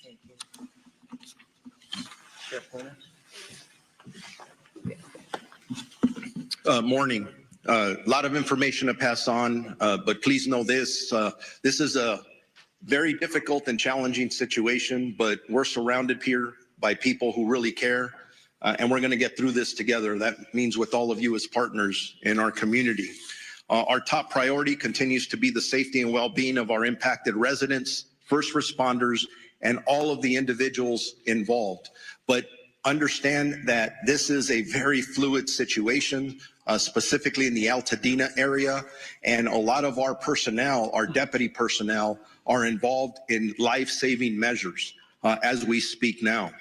We are working very closely with local, state, and federal agencies to provide necessary resources and support. We have been in constant communication with both our fire and law enforcement partners across LA County and beyond to ensure that all available resources that are needed are being deployed strategically and effectively, but we are prioritizing life over everything else. There are over several hundred sheriff department personnel working around the clock to evacuate residents in danger, assist with road closures, and respond to multiple missions that are given to us, and they do change periodically depending on that life mission. To ensure that everyone is going to be safe or safe as possible, additional personnel will likely be assigned to this fire as this continues to go, and you heard from our fire partners that there is no containment yet. I do want to split it up into two. I want to start talking about the Eaton fire first. Currently, there are evacuation orders in Pasadena, Altadena, and Sierra Madre. Evacuation orders, there are approximately 32,500 residents under evacuation orders and approximately 13,186 structures that we deem at risk, and that could grow. Evacuation warnings, approximately 38,600 residents are under evacuation warnings and approximately 14,342 structures are at risk. At 4 a.m. this morning, the evacuation orders did expand to parts of the city of Duarte, Monrovia, and La Cañada. And again, we continue to assess that. That's evolving. That's going to change. So I encourage you to consistently pay attention to all sources of information so you're ready to go when you are given that order, if that does come. As information's changing, even as I was driving up here, even as I'm walking up to this podium, I'm getting messages about several of our employees who have lost their homes in the last several hours. I don't know how many, because we are still gathering that information, but like we all live here in Los Angeles County, so we are impacted. So we're going to make sure that within our department, we're wrapping our arms around our employees just like we do with community members. Again, as I was coming up here, I did find out that we did have 2 fatalities in this area. I don't have any specifics. There is a lot of damage out there. We're still in the process of doing these assessments, trying to still save lives. So this information is going to change. The Altadena Sheriff Station itself was evacuated, and it was at least limited on fire. There was some fire at the Altadena station, but we did have to clear out all of our employees out of there. I'm hearing some miraculous stories, and they're just barely coming in, of our deputies who were trying to evacuate the Altadena station, and then residents were running up from different locations around there asking them for assistance in getting them out of their structures. And from what I understand, they were barely able to get people out before these structures started burning. There's just heroic stories of what our deputies are doing out there from last night and this morning. I want to make sure people know deputies are working to assist residents who are evacuating and continuing to make evacuation notices as we're speaking. They are securing areas that are evacuated, and it's always sad when I have to say this, but part of our responsibility is to make sure that no one loots or steals from our residents, our community members who are already being impacted. And I'm sad to report we've made 2 arrests this morning for looting already. Really? So if you are thinking about coming into any of these areas to steal from our residents, I'm going to tell you something. You're going to be caught, you're going to be arrested, and you're going to be prosecuted. Don't do that. Stay out of these areas. It's only for emergency workers and people who live there. We are, at this point, unable to clearly determine the extent of damage at this point because the conditions are rapidly evolving and the destruction needs to be assessed as the daylight hours have come forward. I do know that I've lost at least 1 sheriff's black and white to a fire. Thank God that the deputy is okay, but deputies continue to be on patrol throughout the road closure areas to ensure evacuation areas remain closed to the public. All schools in the Pasadena Unified School District are closed. There is a road closure at Altadena Drive from Allen to New York Drive. For those in need of shelter, please head to the Pasadena Convention Center located at 300 East Green Street in the city of Pasadena, and we're working with them in Unified Command and in partnership as well. For animals, there are established shelters at Large Animal Shelter Rose Bowl Stadium at 1001 Rose Bowl Drive in Pasadena, Small Animal Shelter Pasadena Humane Society at 361 South Raymond Avenue in Pasadena. I'm going to switch gears now to the Palisades fire that we've been heavily involved in with our partners, again, with LAPD and LA City Fire and everyone else that's up there working. As of this morning, the fire was still burning in that area. That's impacting our residents. Evacuations are in effect, continuously in effect for the city of Calabasas, the city of Malibu, Los Angeles City, Pacific Palisades, and unincorporated area of Los Angeles County and Topanga Canyon. Evacuation orders are approximately 37,000 residents under evacuation orders and approximately 15,000 structures at risk. Again, that's specifically for the Palisades fire. Evacuation warnings, approximately 20,000 residents are under evacuation warnings and approximately 6,500 structures are at risk. There have been minor injuries and our partners at the fire department have talked about those, and several unfortunately structures that have been lost, and we're still assessing those. Bear with me, I'm almost there. There's a lot of information, very important information. No kidding. There are several road closures which can change rapidly. The 10 freeway at Lincoln Boulevard, southbound PCH at Las Flores Canyon, southbound PCH at Topanga Canyon, Coastline Drive at southbound PCH, westbound PCH to Entrada to eastbound close from PCH and Malibu Canyon. We have established shelters up for that fire in the following locations. Westwood Recreation Center, which is at 1350 South Sepulveda Boulevard in Los Angeles. Pasadena Convention Center, which I already mentioned, we can go there. 300 East Green Street in the city of Pasadena. And El Camino Real Charter High School, 5440 Valley Circle Boulevard in Woodland Hills. Animal shelters, large animals, LA Equestrian Center at 480 West Riverside in Burbank, large animal shelter Pierce College, 6201 Winnetka Avenue in Woodland Hills, large animal shelter Rose Bowl Stadium in Pasadena, small animal shelter Agora Animal Center, and small animal shelter Pasadena Humane Society as well. We got to take care of our pets. As I wrap up, a reminder, and you've heard it from several of us, you need to be prepared. If you are in a warning area, make sure you have your essentials, your important paperwork, your medications, things that you can take, your phone charger to survive for at least a week. But if you are told to evacuate and given an order, there is nothing worth your life.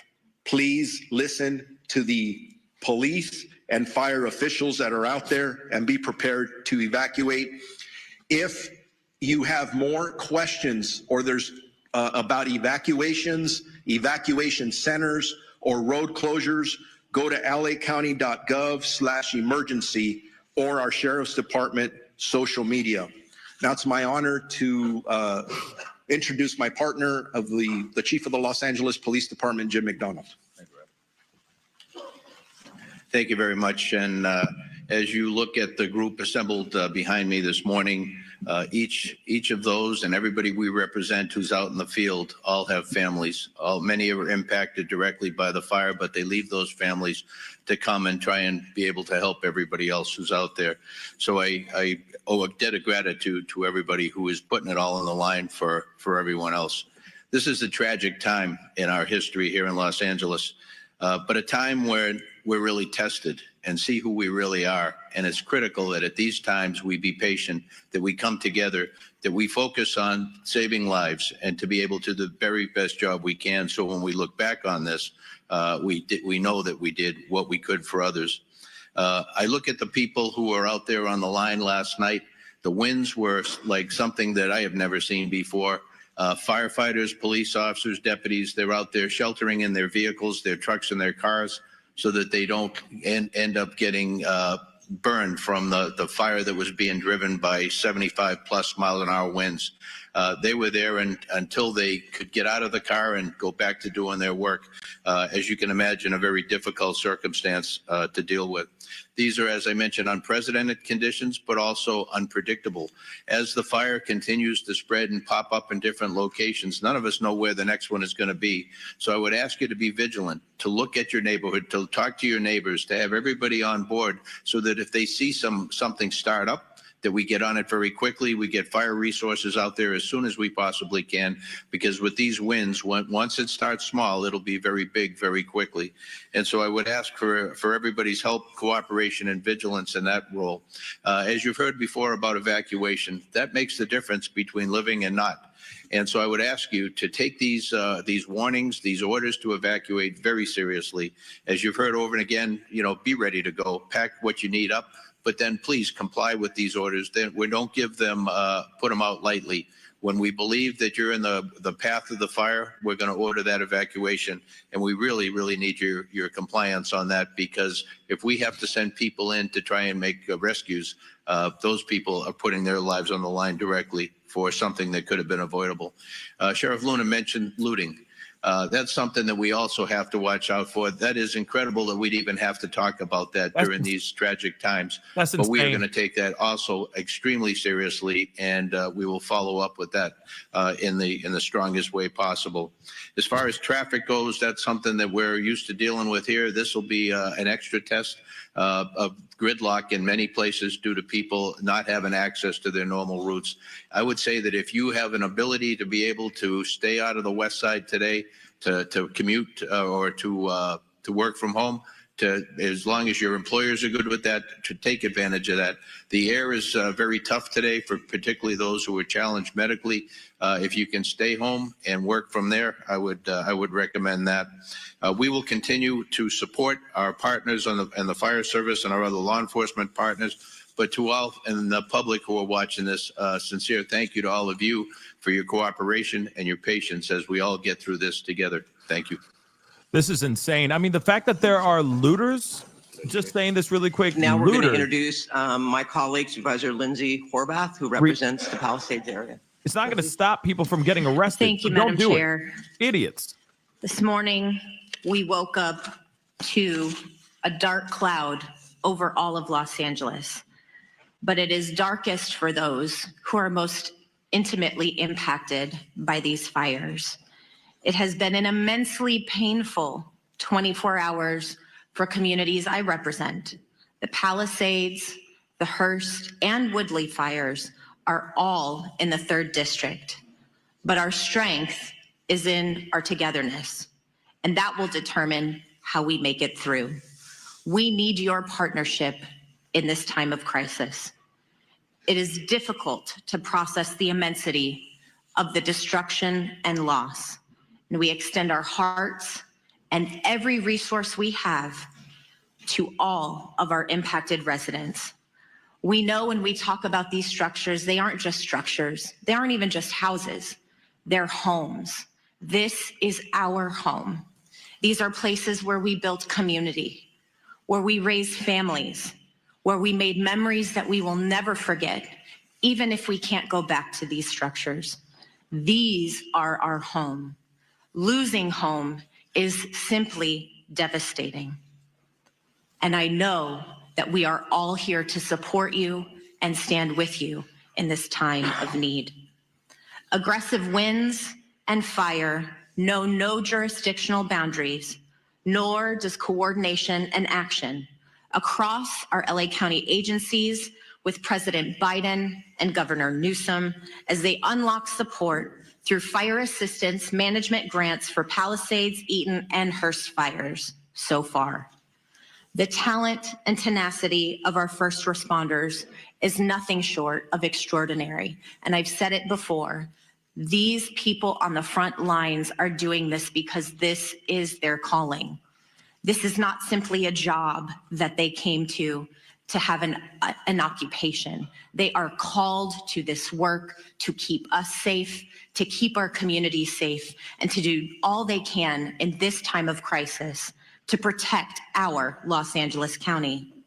Overnight winds grounded our vehicles, and we have red flag conditions through the end of day tomorrow.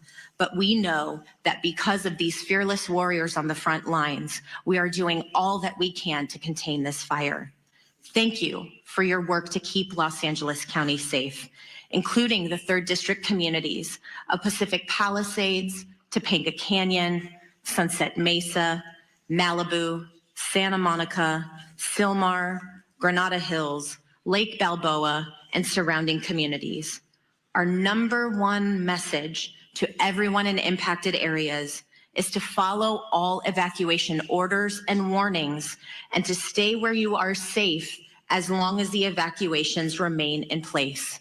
We continue to have shelter capacity for you, as you have heard, for you, for your pets, and we have animal sheltering sites as well.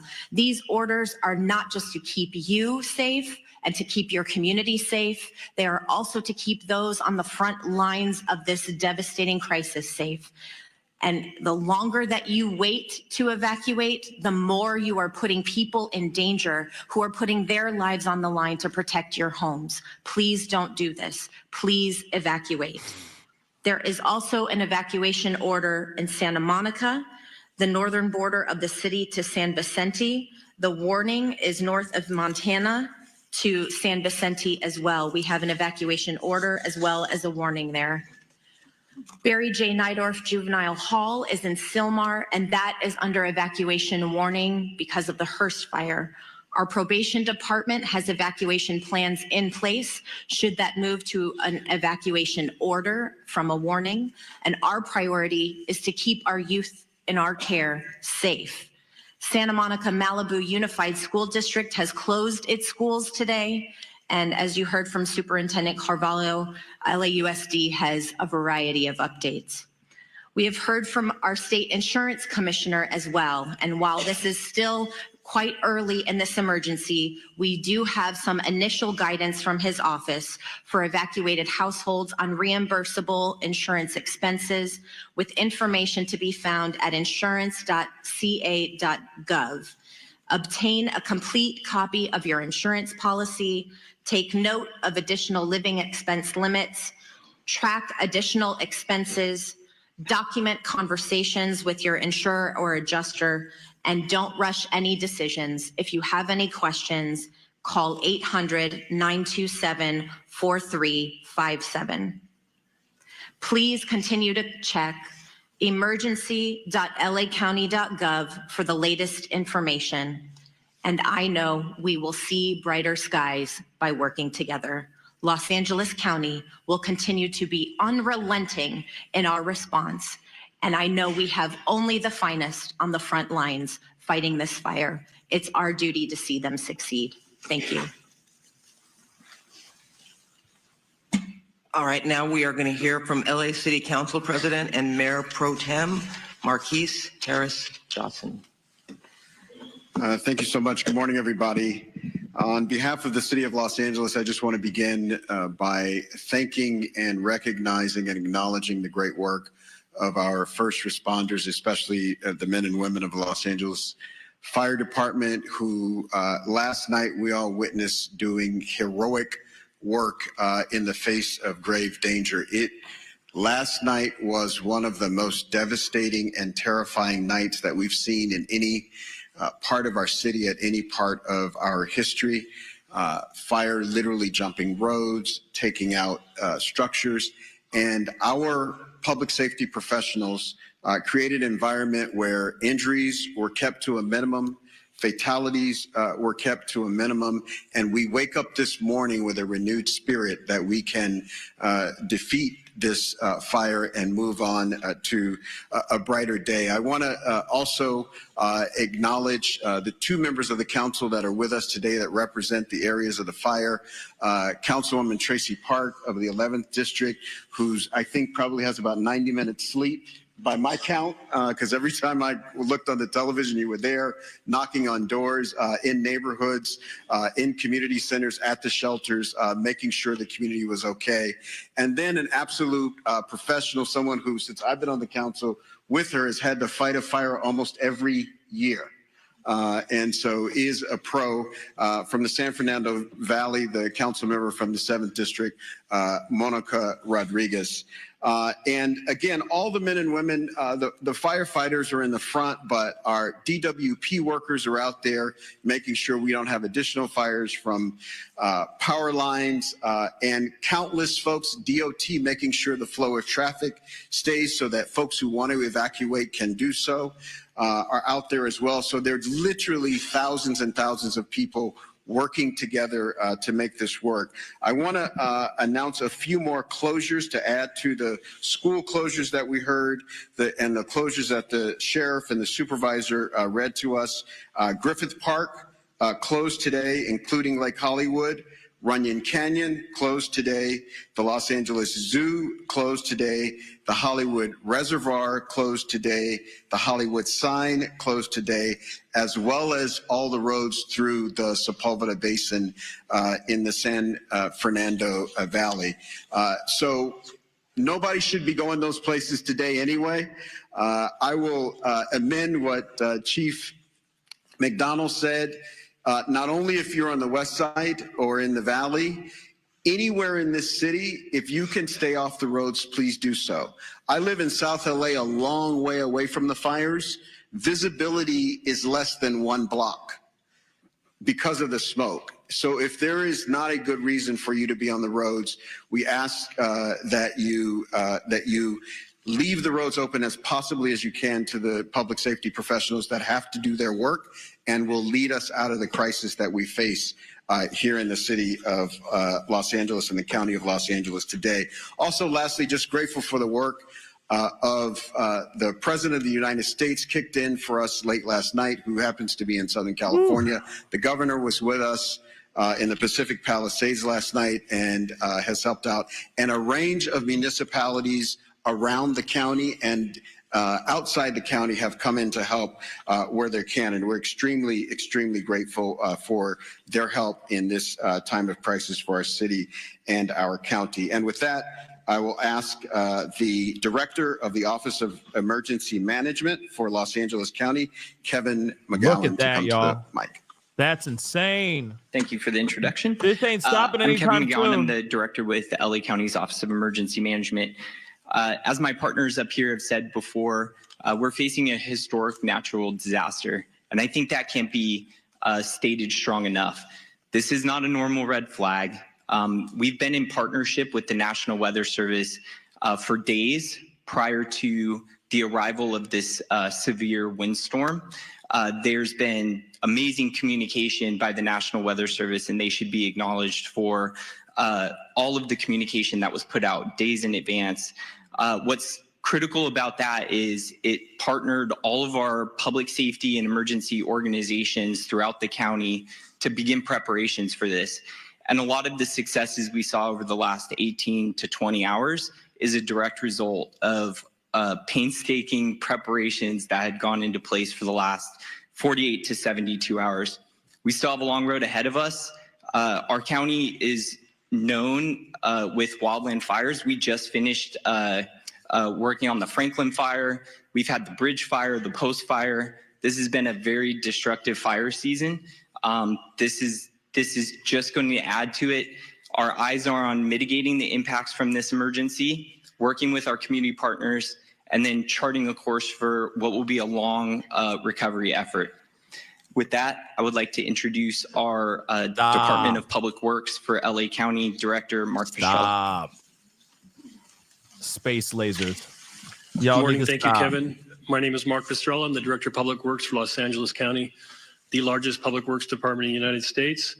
We're coordinating across the area with all our partner agencies, including, of course, primarily the City of Los Angeles, in addressing this event today. I'm going to talk a little bit about what our focus is in terms of infrastructure, and then I'll move on. Before I do that, though, I do want to acknowledge all of the residents that have either lost a home or who are being evacuated.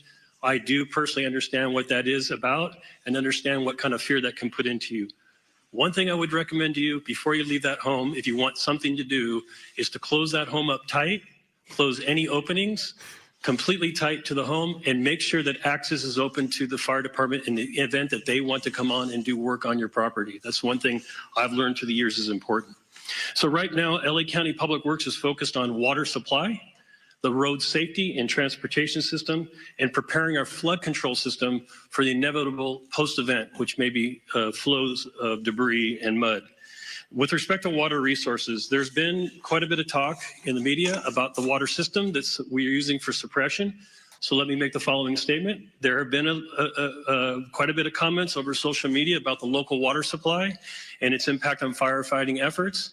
There is collaboration across this region. Over 200 water retailers serve the region.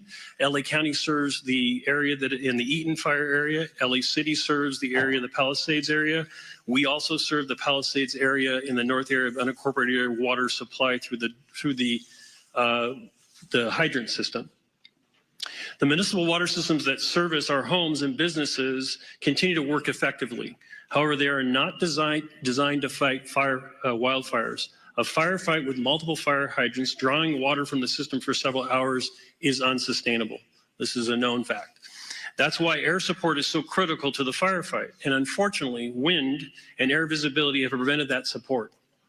County water reservoir, however, county and city water reservoirs, open reservoirs, are available and on standby once that support becomes available. We will be having fixed wing as well as helicopter draw of water from our system. We also need customers to understand that it is really quite futile to attempt to fight fire with your hose at your house. That's not something I would recommend you do, but in fact, I would ask that you turn off your water and turn off your gas, both things before you leave the residence so that we can continue to have that water supply for the hydrant system. The transportation system is operating with many, many closures. Those closures are meant for evacuation as well as fire suppression efforts. So we're hold on.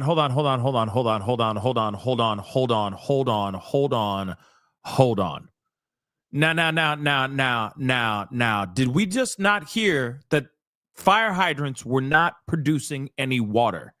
Now they're saying that there is water reserves, that there is water.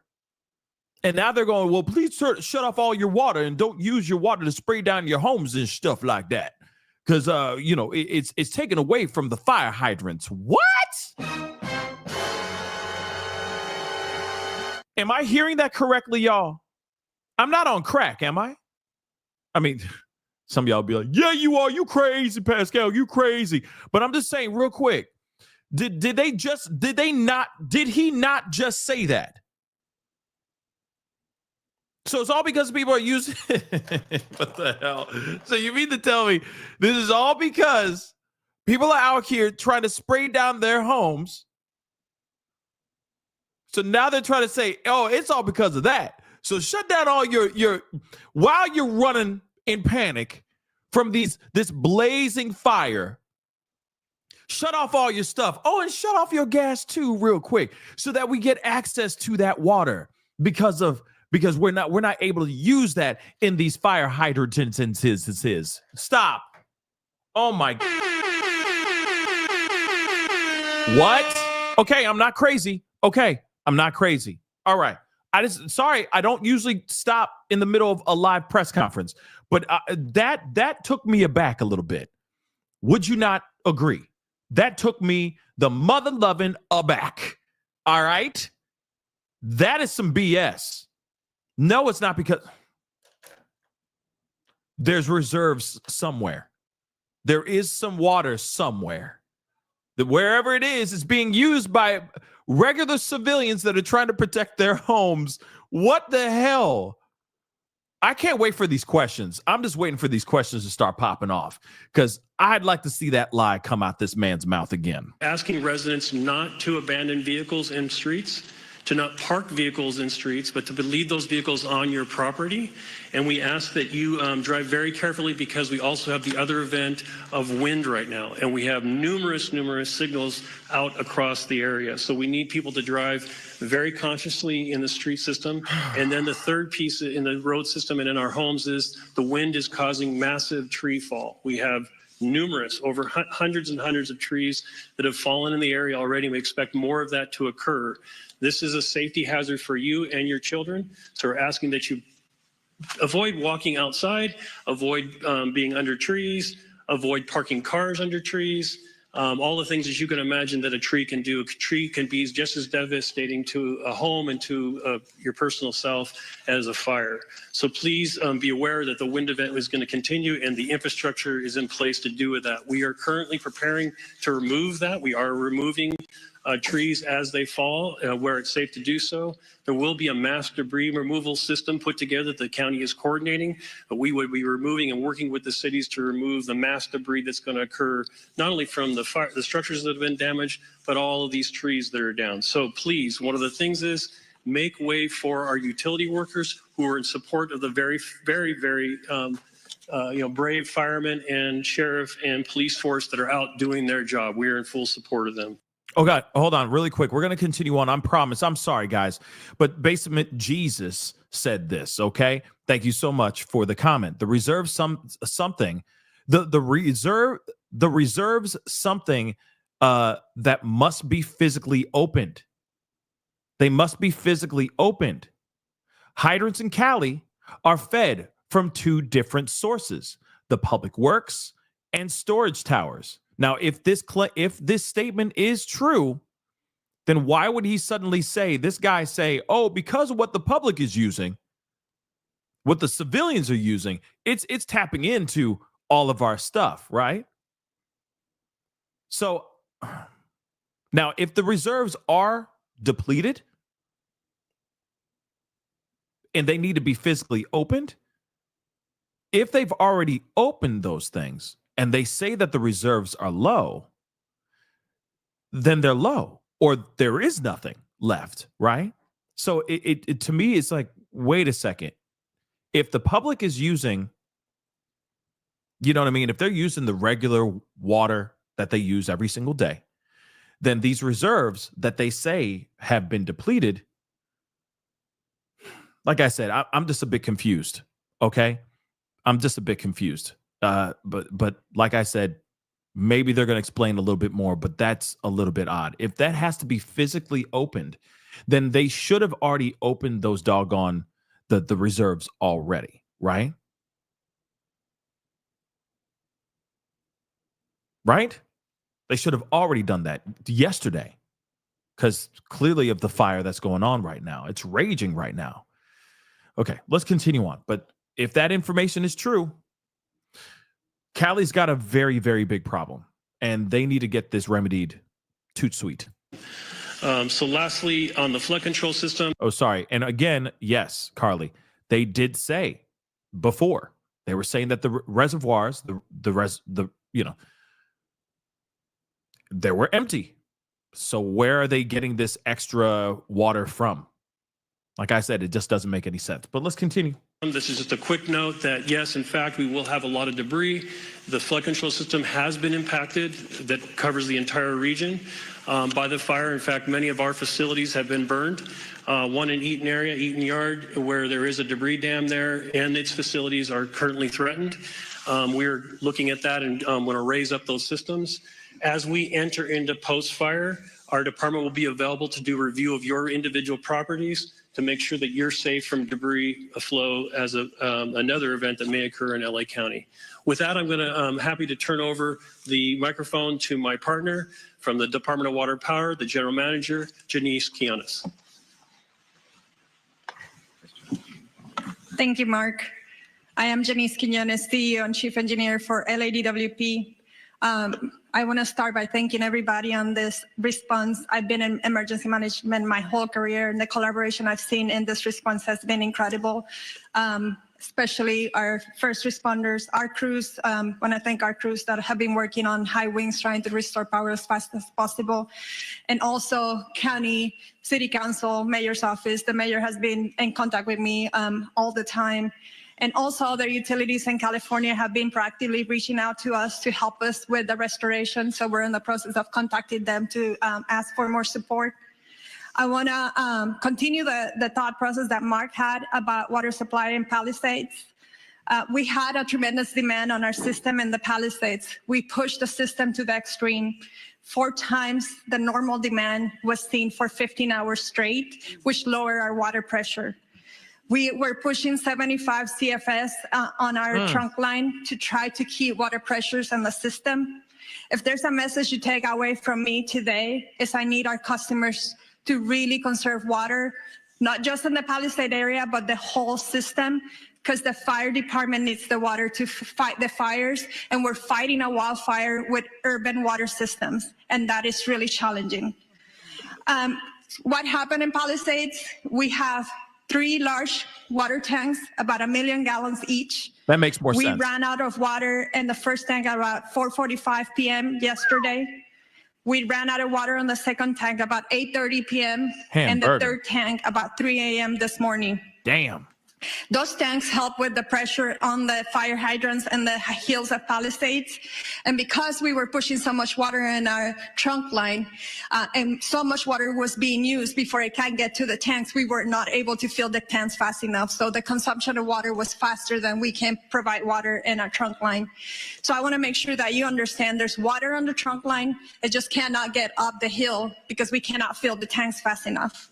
And we cannot lower the amount of water that we provide to the fire department in order to supply the tanks because we're balancing firefighting with water. So we have our operations people on the water side at the command post with the fire department, helping them with tactics to ensure that we can provide as much water as we can find to our first responders. What are we doing now? We're sending about 20 water tanks for our construction crews full of water to support the fire department. We identify other areas in our system where our tankers can refill. It takes about 30 minutes to refill about 4,000 gallons of water, and we're constantly moving that water to the fire department to get them as much water as we can. I would also ask for the people on zip code 90272, because we're pushing the water system so hard, our water quality is decreasing. So we're gonna be issuing a boil water notice this morning, and that will extend for about 48 hours. The water quality is low. We have a lot of ash in the system. And so please, if you're gonna be drinking water, you need to boil the water. Those boil waters will continue to increase as the system starts restoring. We're also managing a power outage restoration. Our water emergency has been the #1 primary issue, but the power issues are continue to increase. The winds picked up at around 11 p.m. last night, and that's when we saw the majority of our outages coming in. As of 7 a.m. today, we have 135,000 customers out of power. We have restored about 78,000 customers since the start of the outage. 32 customers have been out of power for more than 10 hours and 7 for over 18 hours. If you are out of power, I urge you to call us, call 911, let us know so that we can get to you as fast as safely as possible. We are on a severe emergency activation at the EOC for both water and power. It's taking us 24 to 48 hours to get to all of the outage. That's why we're gonna start increasing our mutual aid request to get more crews on here to reduce that restoration time. But we cannot do that until it's safe for our crews. And I'm happy to report we have had no safety incidents for either the water and the power crews, which we need all the crews safely operating in our system. 40% of our outages were due to us having to de-energize the circuits for public safety. And we cannot energize them until it's safe to do so, and we have put eyes on our system. 20% is because of wire downs, and 6.5% is because our system has protected itself from further outages, and so we have to patrol every line before we come back online. With that, I just want to thank everybody, and Madam Chair. Thank you so much. And good luck. We want to transition. We're 5 minutes over. We do want to give a little bit of time for question and answer with the press. Go ahead. I'm going to call on you. Please identify yourself, your name, and which media outlet you're with. I see a hand up here. We'll go with you first. Let's go.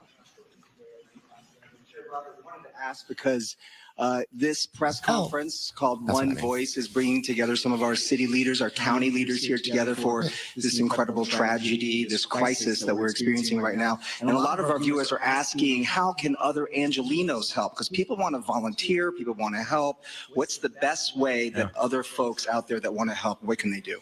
Well, first of all, thank you for that question, because I think this does speak volumes to the fact that it's not just at the local level, it's at the state and the federal level as well. And it is one voice.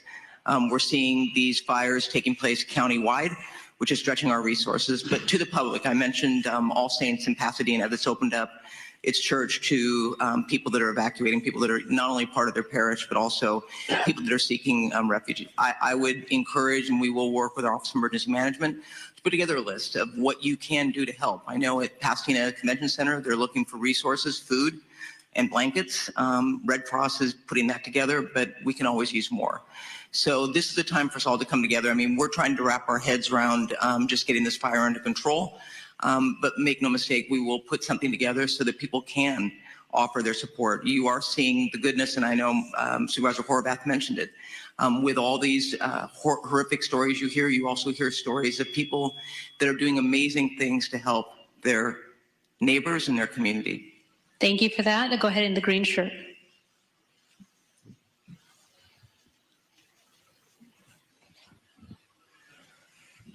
Yeah, the DWP was talking about the problems with the water supply, and I was wondering if either the DWP or the fire department has any kind of numbers to talk about, like what is the number of hydrants that could not get water because of these pressure issues? What percentage of the system in Pacific Palisades wasn't getting serviced at that point? And given the type of things you're describing this morning, do you think there needs to be an overhaul of the system, given these increasing number of urban fires? And also, when does the mayor return? And name and media outlet, please. David Zahnizer with the Los Angeles Times. Damn good question. Where the mayor at? So, Chief, please correct me if I'm wrong, but we were trying to keep water at all altitudes on the Palisades, and I think about 3 in the morning, that's when the hydrants went dry above the Brentwood area. We are able to push water on that trunk line on the east side of that, and we have some water on higher elevations, 16 to 18,000. But at 3,000, at 3 a.m., all of the fire hydrants went dry in the Palisades.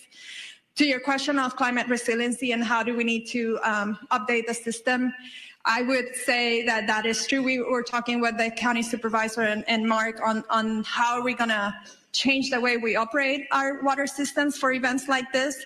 This is an unprecedented event. I think the 2011 winds was significant from a power outage perspective, but the fires have really increased the response complexity of this. We had crews trying to mitigate this, and we had to evacuate. We worked with fire department to try to get back in and try to fill the tanks again. It was unsafe to do so.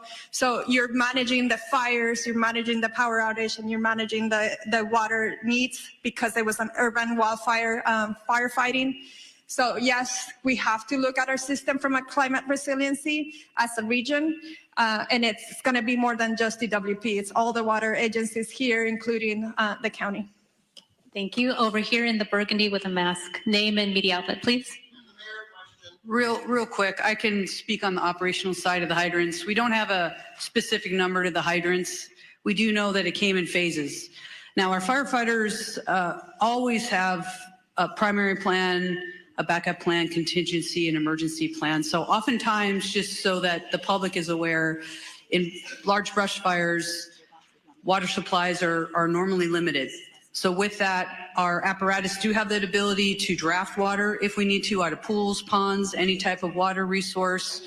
We also utilize the water tenders, in which we spoke about a little bit earlier. So with that, I just wanted to clarify that in regard to when the mayor is returning. I spoke to her this morning at 4 o'clock. She's on her way for the last leg of her journey back home from Dallas. So her ETA is right around noon. Thank you. Go ahead. Buenos dias, everybody. Ali Santana with Telemundo 52. For Chief Crawley, Chief Maroney, where can people go to donate food, water, supplies? And for Superintendente Carvalho, Sheriff Luna, and CEO Quiñones, just something in Espanol for our people. We will do something in Spanish right after we conclude over here with a couple of Spanish speakers. Regarding the volunteer information. Sure. So thank you for the question about the donations, and I always spoke about that earlier. Just a touch point for the community.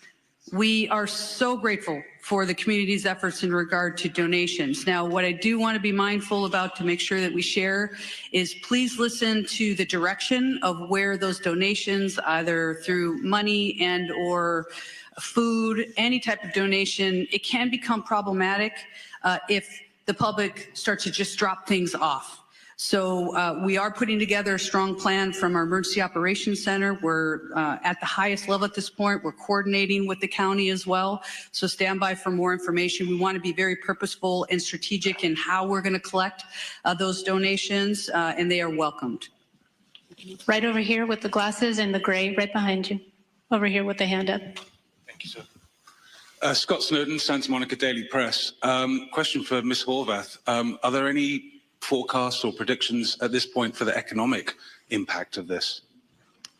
There are no early numbers of the economic impact, but we are already exploring how we can do, for example, a business interruption fund, as we have done in other states of emergency. We know that there are many businesses that have also been impacted in addition to the people who are experiencing difficulty in their homes. So we are looking at what resources the county has available to support on all fronts. But thank you for the question. Lastly, do you think this will affect insurance companies in their approach to house owners going forward? I believe it already has, and the conversation is ongoing. As I shared earlier from the insurance commissioner, I know this is an ongoing conversation in his office, and he has provided that information and welcoming phone calls from folks who do have questions about insurance impacts as a result of these fires. I do know that yesterday, through the help of our chair, the county declared a state of emergency, as did the governor, and I know that there are other states of emergency that will be declared in order to make sure that all residents are able to readily access everything that they need to in response to these claims. Thank you. We need to move on. Right here in the front, young woman with the hand up. Hi, Grace Tui with the Los Angeles Times. I was hoping one of the fire chiefs could talk a little bit about long-range spotting and how far we actually saw embers jumping from one fire to other spot fires. And then additionally, we heard repeatedly fire crews requesting help, backup, and not having enough crews. Were you guys prepared enough for this? Did we have enough resources to fight these fires? Thank you. Thank you for the question. So I'll start at the end and work back. No, LA County and all 29 fire departments in our county are not prepared for this type of widespread disaster. There are not enough firefighters in LA County to address 4 separate fires of this magnitude. We were prepared. We did get state pre-position resources that came from Northern California that were up in the Santa Clarita Valley. We did hire additional firefighters from the LA County Fire Department and pre-position them in the Santa Monica Mountains.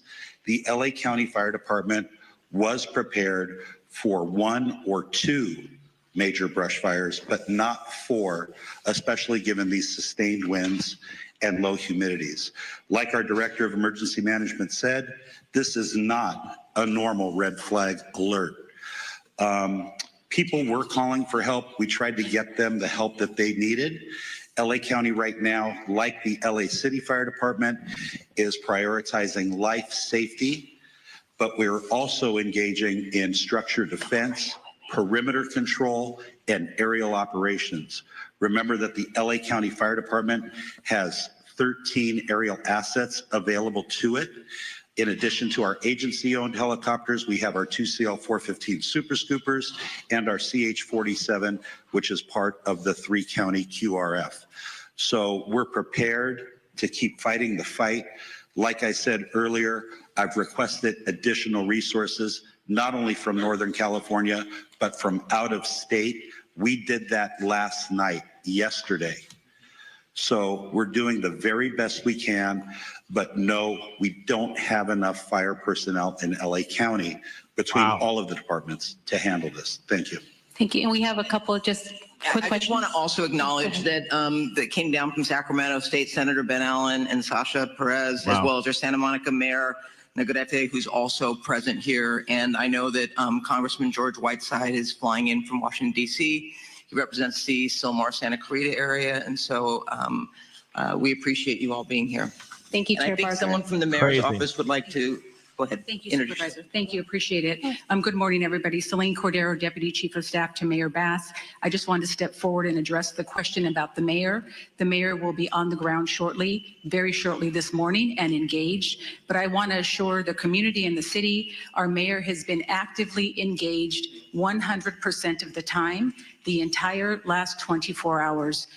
Throughout this unfortunate event and crisis. The mayor has been in constant communication with our chief of police, our fire chief, our council president, our law enforcement partners, our Supervisor Barger, thank you, and our county partners. So I just want to stress, she has had 100% access the entire time that she's been traveling and been actively involved in the decision making. So thank you very much to all up here, and the mayor looks forward to meeting you very shortly this morning. Thank you for that. Over here in the green shirt. Good morning, Stephen Coleman, KABC. You mentioned 4 fires. I'm aware of 3. Could you describe and characterize the 4th fire? County fire? Yes, I can speak briefly on that 4th fire. Was a Woodley fire, which is approximately, it was a smaller fire. We threw a lot of resources at it. It is under control at this point. We'll push that information out to the media so you have the very specifics, but we're calling it the Woodley fire. Yeah, it was in the Sepulveda Basin. Yes, sir. Thank you. Last question, then we'll have one-on-ones. Hi, Samantha Norris, San Fernando Valley Sun. I know the Hearst fire is one of the smaller fires here, but can somebody speak more to what resources are being deployed to that fire? And for people in the Sylmar area, what are the evacuation zone areas, any closures, and where those people can go in the area?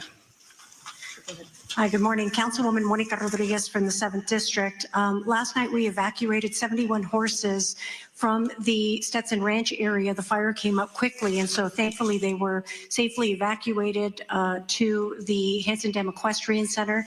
As we indicated, this is a very dynamic situation, and the lack of aerial support is making it that much more challenging for firefighters to be able to fight these fires, whether it's in the Palisades or any other part of the county. And so it's critically important that people heed the evacuation orders in the Sylmar community. Richie Bellin's rec center in Pacoima is available for the evacuations. Currently, there is 80% vacancies, so there's still capacity for people to evacuate there. Going beyond that, we will continue to open up additional facilities as it's needed.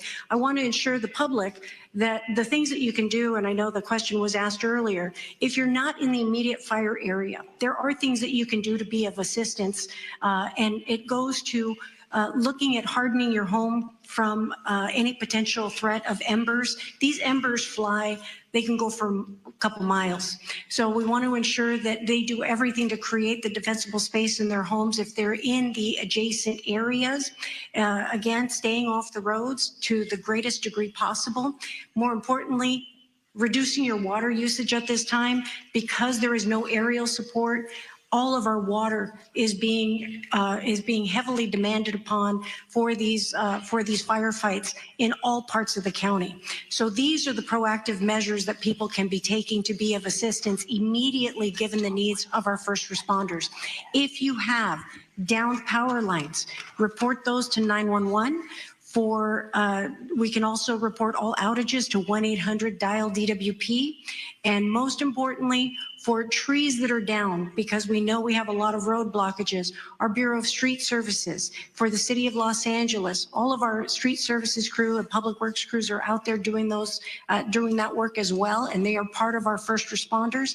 Want to make sure that everyone's reporting those to 311 so that we can keep the roads cleared for everyone to have the greatest amount of access to for our fire personnel. But most importantly, for the adjacent equine areas, because I know in the Hearst fire, we're concerned about the spread right now. There's a lull in the wind, but we're concerned about the potential spread to other equine areas. We want to make sure that we launched our early evacuation for horse keeping areas in the Northeast San Fernando Valley.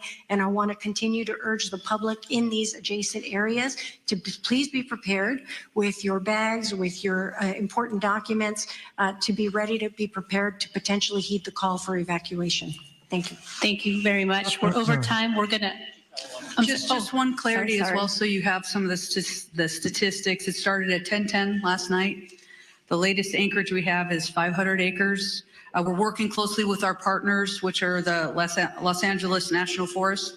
We have a rep over here behind us, so we can do some one-on-ones if you want more specific, but we are unified with them. Also, the good news is through the heroic efforts of our crews working through the night last night, our overall objective was to keep that fire so it did not overpass the 5, did not cross the 5 at this point. We're able to hold it to that point. But again, the winds are back up.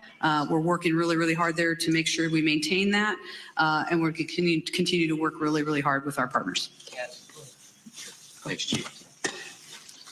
Yeah, I don't have too much more to add, but I will share that the Los Angeles City Fire and the Angeles National Forest went into unified command immediately when that fire started.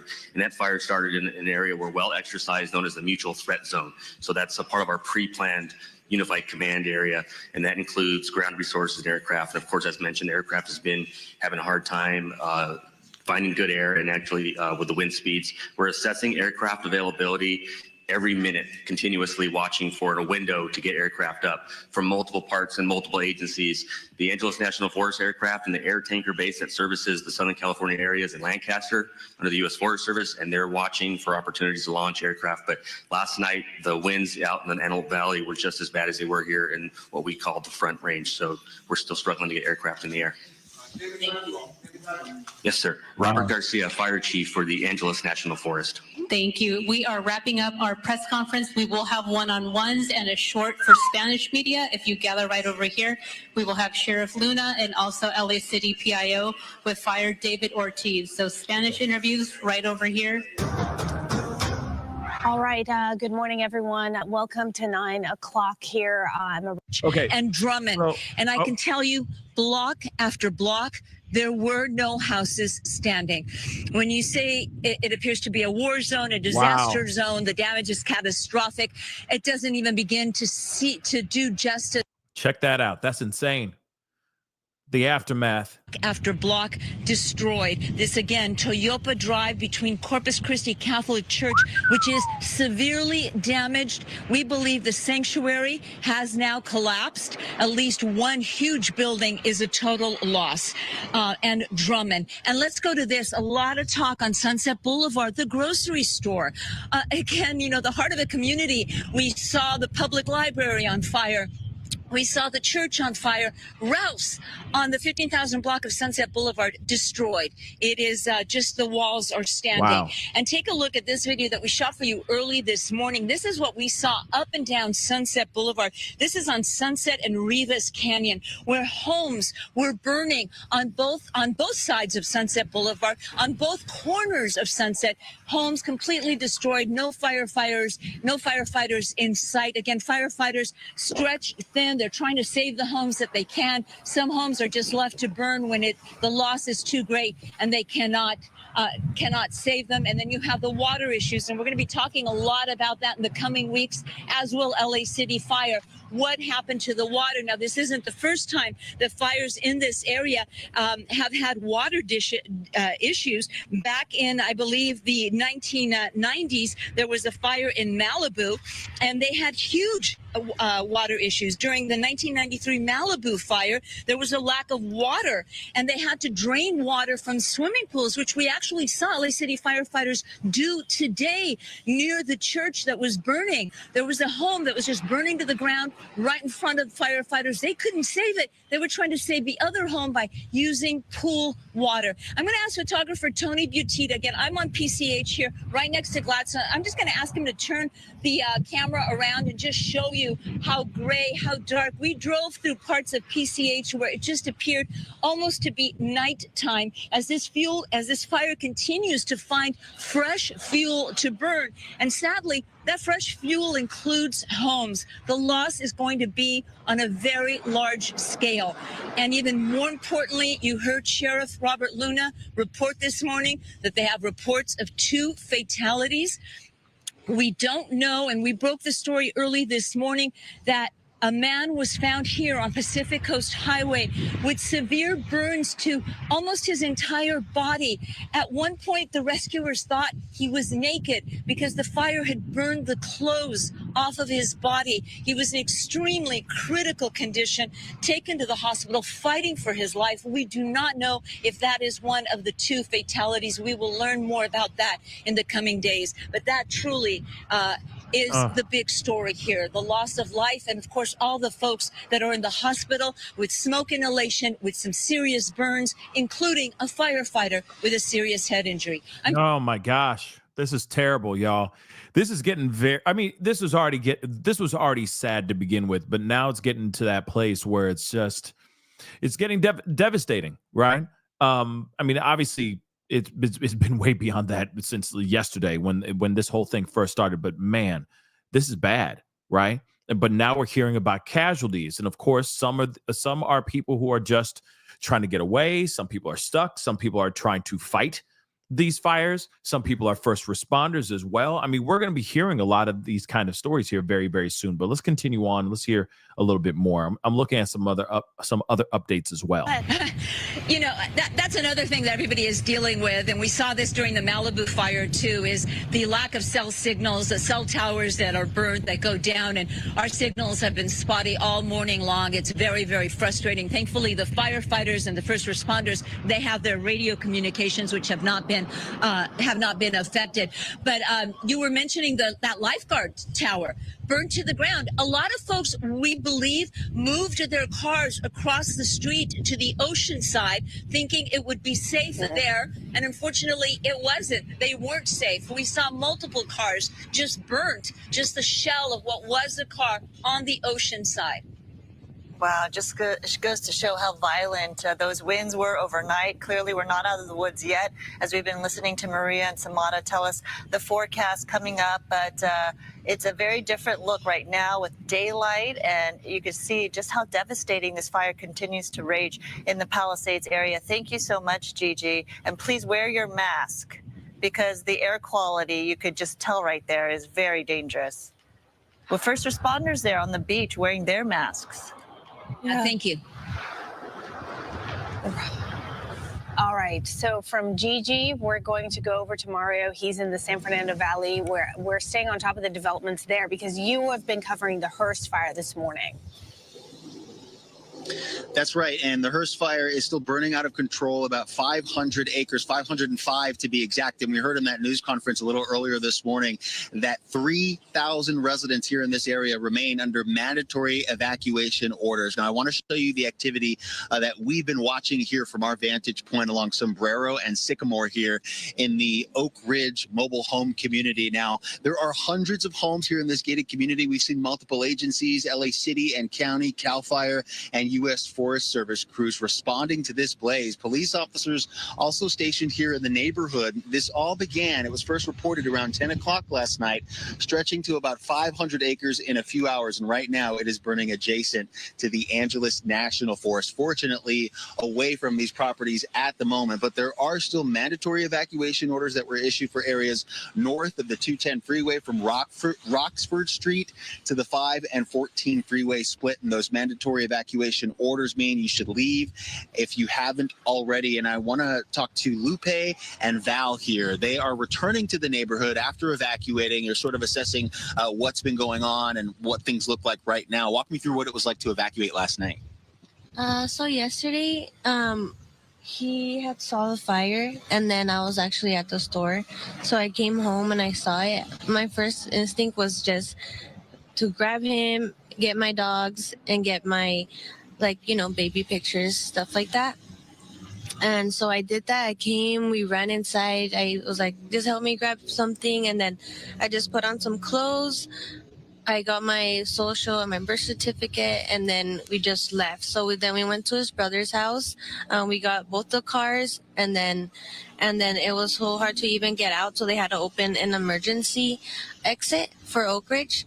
So we had to go out that way. But this, like, coming out through the mobile park, it was so crowded, so you couldn't like really get out. Yeah, we saw a lot of that congestion making our way in here early this morning. Val, sorry, I'm going to reach over you, but Val, I want to talk to you. What was that like? We saw the flames get dangerously close to these properties. What was going through your mind? Yeah, we just heard like a loud explosion, and then me and my brother went outside, and you can see like one of the cell phone towers. I don't know if they're like cell phone towers or the power towers, but there was just a huge fire in the back, and then immediately right away, so me and my brother just started going door to door, knocking on all the neighbors' houses, because there's a lot of elderly people that live over here. So obviously our main concern was getting everyone out of here, and then ourselves too. So we just got all our cars, filled them up with as much stuff as we could, and we just left with our pets and stuff like that. Had to call my father-in-law too, because he has a ranch that's right here, right next to us too, with like 300 horses that are right there. And then he was right there trying to put out the fires as well too, trying to get all the horses evacuated and out of there as well. And his ranch and livestock, everything okay there? Yeah, everything's good. Luckily, they were able to get everything out, and then the fire didn't really get too close to the ranch. And you guys have done this before. You've evacuated in this area before, I understand. Yeah, It was in like 2019, but it was like way worse. The winds were blowing way stronger, but more towards this direction. And I know that a couple of houses caught fire over here, but luckily it wasn't as bad this year. But yeah, still gotta, stay vigilant, be careful out here, especially with the high winds and stuff like that. And then what now? I understand, you guys are still evacuated. Are you going to return home, although that's not advised by, fire officials? Where are you guys going now? I think we're just going to wait till the air quality kind of dies down a little bit, and then try to see what the reports online say, or when it's safe to come back like that, because, the winds are still kind of blowing strong right now, so we don't want to be here, especially with the fire department and all that right here. All right. Lupe, Val, thanks for talking to us. You guys stay safe. So a lot of these fire crews are still making their way through the area, so they're asking residents to leave if you haven't already. Keep these roads clear for these fire engines. As you can see, they're still going through some of these narrow streets.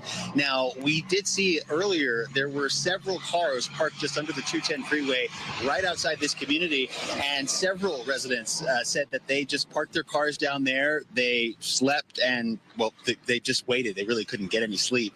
Of course, watching the updates and seeing what the fire was doing as it crept very close to these homes here. So we'll keep an eye on things, but that is the latest as we continue to feel those wind gusts. In Sylmar, I'm Mario Ramirez. Back to you. Yeah, and we're just getting some information that we didn't know, but Gigi was telling us that when she was covering this same location back in 2008, which was the Sayre fire, right?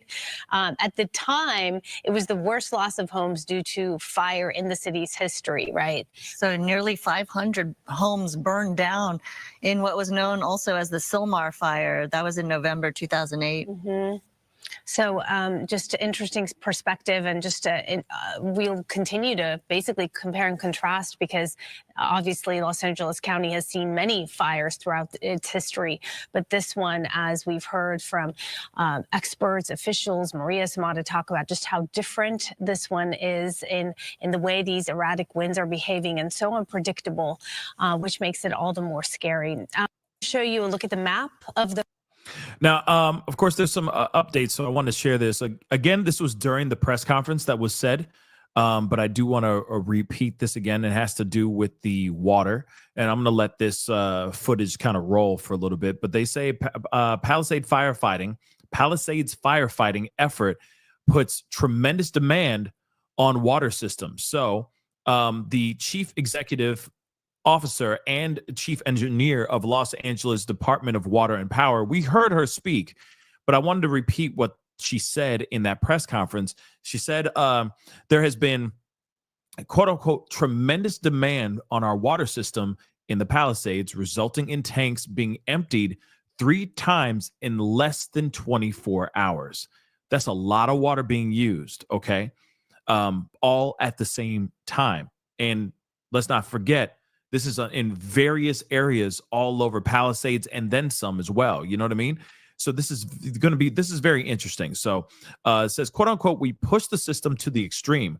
4 times the normal demand was seen for 15 hours straight, which lowered our water pressure. We were pushing 75 CFS, cubic feet per second, on our trunk line to try to keep the water pressure in the system, she explained. So, of course, this is, of course, after there were reports of fire hydrants not expelling enough water, or they were just running dry. So she also said 3 large water tanks that will fill about 1 million gallons each ran out, literally ran out at 4:45 p.m. yesterday and at 8:30 p.m. yesterday, and then again at 3 a.m. this morning. So she continues saying those tanks will help with the pressure on the fire hydrants in the hills of Palisades. And because we were pushing so much water in our tank line and so much water was being used before it can get to the tanks, we were not able to fill the tanks fast enough. So the consumption of water was faster than we can provide in our trunk line. She continues saying, I want to make sure that you understand there's water in the trunk line. It just can't get up the hill because we can't fill them fast enough, which is also very interesting. So again, from what they're saying, they're trying to do everything they can right now. So she says today, she said the department's operation personnel are at command posts with the fire department to provide as much water as possible. So they said, what are we doing? She says, what are we doing now?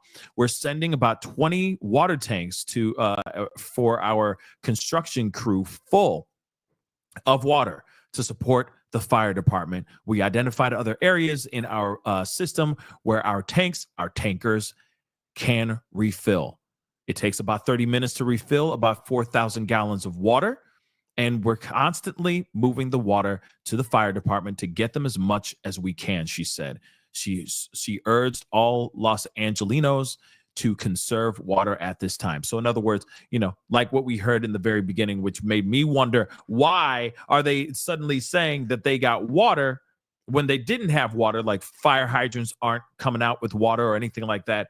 They're basically saying that they're coming in with the water, but the water is not getting filled. The tanks aren't getting filled up fast enough to add pressure to send that water up the hill to the Palisades so that they can do what they need to do. But they're doing everything they can, and they're basically saying, please, if you can, shut off your water, do whatever you can, which still, I'm side-eyeing it. Doesn't matter. I'm side-eyeing it, but still, if you can, if it means it's going to help with water pressure and getting it up that hill to the first responders so that they can do what they need to do, please, by all means, do whatever by any means necessary right now. Okay. Yes, and speaking of power, there has been power outages all throughout Los Angeles. Okay.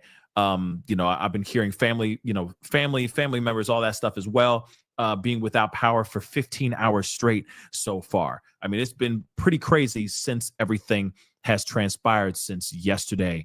And of course, it's going to get crazier.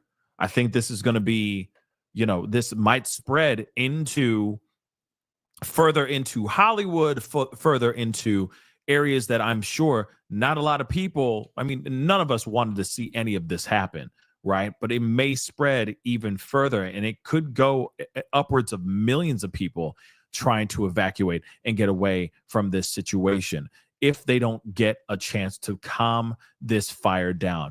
Let's take a listen to this a little bit, okay? Near Altadena, near Murata Place right now, and the winds have been whipping out of control, and that makes this fire even more dangerous. The Eaton fire here, you can see homes are burned to the ground. The home you're looking at right now that is on fire, the homeowner came over to us to say, this is my home, and he got a picture, and then he ran as fast as he could because there's a lot of danger in this area with the downed power lines as well. Police have been on the loudspeakers telling people, if you are in this area, you need to evacuate as soon as possible. Wow. But there are people who have been staying. Some people are trying to hose down their lawns. They're hosing down their roofs as well. They're just trying their best to save their homes. But fire crews are trying to tell people not to do that. But it's obviously a very devastating, very difficult situation for a lot of residents watching their homes burn to the ground. As we keep walking here, we're near East Sacramento Street as well. And you can just see the devastation. Homes burned to the ground. This power line right here is also down. There are several power lines down in this neighborhood as well, which is making it difficult for people as they're trying to evacuate. They have to kind of watch out for some of these power lines as well and kind of navigate that as well. So we have seen some people who have been sticking it out, now deciding they've got to go at this point. Again, we're on El Molino Avenue near Murata Place, walking towards another home here that is currently on fire. I had another resident ask me if any firefighters will be coming to the neighborhood, and the answer right now is no, because they are strapped. They're doing the very best they can trying to put out fires, but as soon as one sparks, another one does, because of all the embers that are flying in the area. We do know that 2 people so far have died in the Eden fire and several more injured. We don't know the exact number, but that's something that will be coming out in the next several days. Right now, what's at top of mind, especially for firefighters, is trying to save as many people as they can, trying to put out the fires as quickly as they can, while also dealing with the wind. I don't know if you can hear it in my live shot. The wind is really roaring, and that does not help with this active fire that's underway right now. So definitely a difficult situation as we continue to walk down El Molino. I can tell you we've spoken with a few residents at the end of this street who have decided to stay.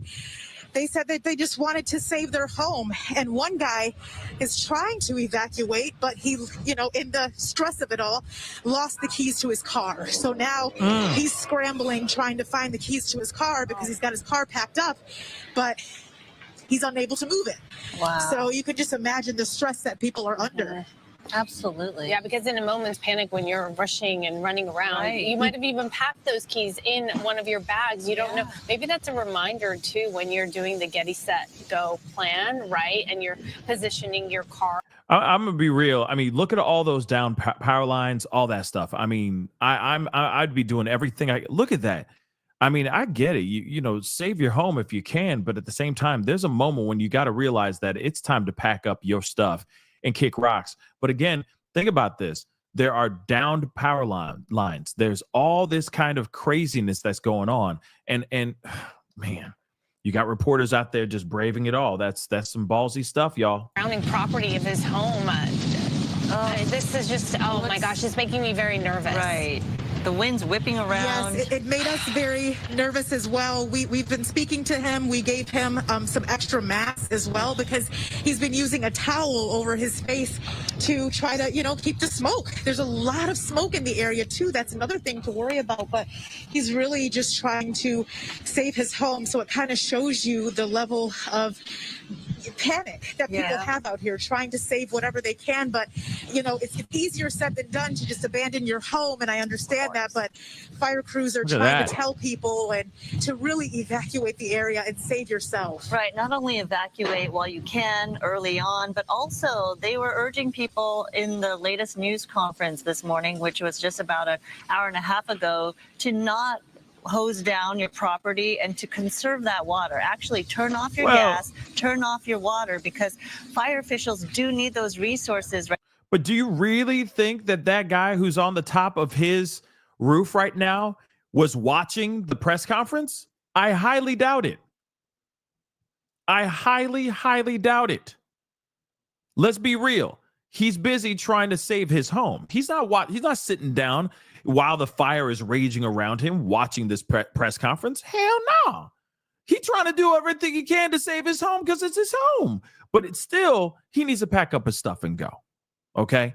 There's only so much water you can spray. There's only so much you can do to dampen it and try to keep the house wet before, these houses are going up. There's only so much you can do. This is a damn war zone. Look at that, guys. That's a damn war zone. I'm praying for everybody because this is scary. And again, some people are like, this is my home. I worked tooth and nail to have this home. I worked everything, done everything I can to save this home. Ain't no way I'm going to get kicked out of this home because of some damn fire. You see what I'm saying? Some people think that in their minds, but they're not on their phones watching this stuff. They're running in panic, trying to figure things out. Real talk. They're not going to see and listen to their first, the heads of first responders and all that stuff and our elected officials. They're like, no, you go ahead and tell that to the world. I'm busy trying to save my home and save my family's home. Like I said, every single home is like a history museum, like their own personal family history museum. There are so many things in there, I'm sure, in each and every single home that is filled with memories, and not even just artifacts. I'm just saying memories in general, right? These are their homes, and now they're all going up in flames. Let's continue on. Moments after we went live reporting there was a fire on this side of the restaurant, we were actually heading to the other side where firefighters were staged. Apparently somebody saw that live shot, reported it, and LA City Fire arrived here and have managed and are still working actually on putting this fire out. This is a trailer, a metal trailer, the ones you often see on tractor trailer trucks, but this one is here permanently. It was being used as a storage facility for the popular restaurant on Pacific Coast Highway. This was completely on fire. Everything inside, whatever was in there, has been destroyed. And actually, you might be able to make out that black smoke because it continues to burn in there, even though the flames have been put out. And then onto the left of that trailer is the garbage bin area of the restaurant. As far as we can see, the restaurant has not been affected, which of course is a good thing. Gladstone's has been here for decades. Most folks in Los Angeles have probably been here at one time or another. A very popular place for tourists, for locals to come and have seafood right on the beach. So LA City Fire to the rescue from Fire Station 238. We see them right here, or is that 238, I believe, and that is in Wilmington. So Wilmington, LA City Fire have now been able to put this fire, and they're going to be standing by for any possible hot spots. Part of the wall on the restaurant has also burnt, and we were talking about the fire actually jumping Pacific Coast Highway. I'm going to ask photographer Tony Butita, and I've been asking him things all day long. I'm going to ask you to turn around. I want to go up there. We're on Sunset and Pacific Coast Highway, and we're starting to see a black plume, and that just means that the fire has hit some fresh fuel, whether that's a home, whether that's a structure, whether that's vegetation, unclear, but that dark black smoke tells you that something is burning. You may be able to make out part of a structure that looks like it was burnt probably yesterday, but the fire not completely out, and we're just starting to see that loom up here. Pacific Coast Highway is gray. It is dark. It's as if it were 6 o'clock in the afternoon here. It's sad, guys. This is very, very, very sad and scary at the same time. But let me grab some of these super chats really quick. Tammy on the Run, thank you so much for being a member for so long. Why can't they use ocean water? We just discussed that, but thank you so much for the question anyway. We have Samantha. Thank you so much for the love. We have lost everything. Over 15 of my family members have lost everything. This is the worst I've ever experienced, and I am born and raised here in SoCal. Please keep us in your thoughts. Yeah, we're praying for you guys. Real talk. I can only imagine, Samantha, what's going on. I mean, you and your family and thousands of other people as well are going through some crazy stuff for sure. This is terrifying. And like I said, homes gone, businesses gone, everything just up in flames, right? Let's continue on. General Scott, thank you so much for giving a membership. I appreciate it. Pay it forward, guys. All right, welcome to the family, to the new member. All I ask is for you to pay it forward, okay? Do something positive for somebody. I'm sure there's somebody that needs some help right now, like Samantha and all that. I feel like we kind of have to wait to see what happens here over the next couple of days before we can kind of assess where and how we can, contribute and help, right? because this is still going on and there may be more families and homes up in flames. So, devastated by these fires. I hope this thing stops here soon, but I don't know. I don't know, guys. Grace, thank you so much. Can't we play God with weather manipulation and make it rain? I would love for that to happen. Wouldn't that be nice? But the people believe that the government controls the weather now too. So anything's possible. Don't they do things like that all the time?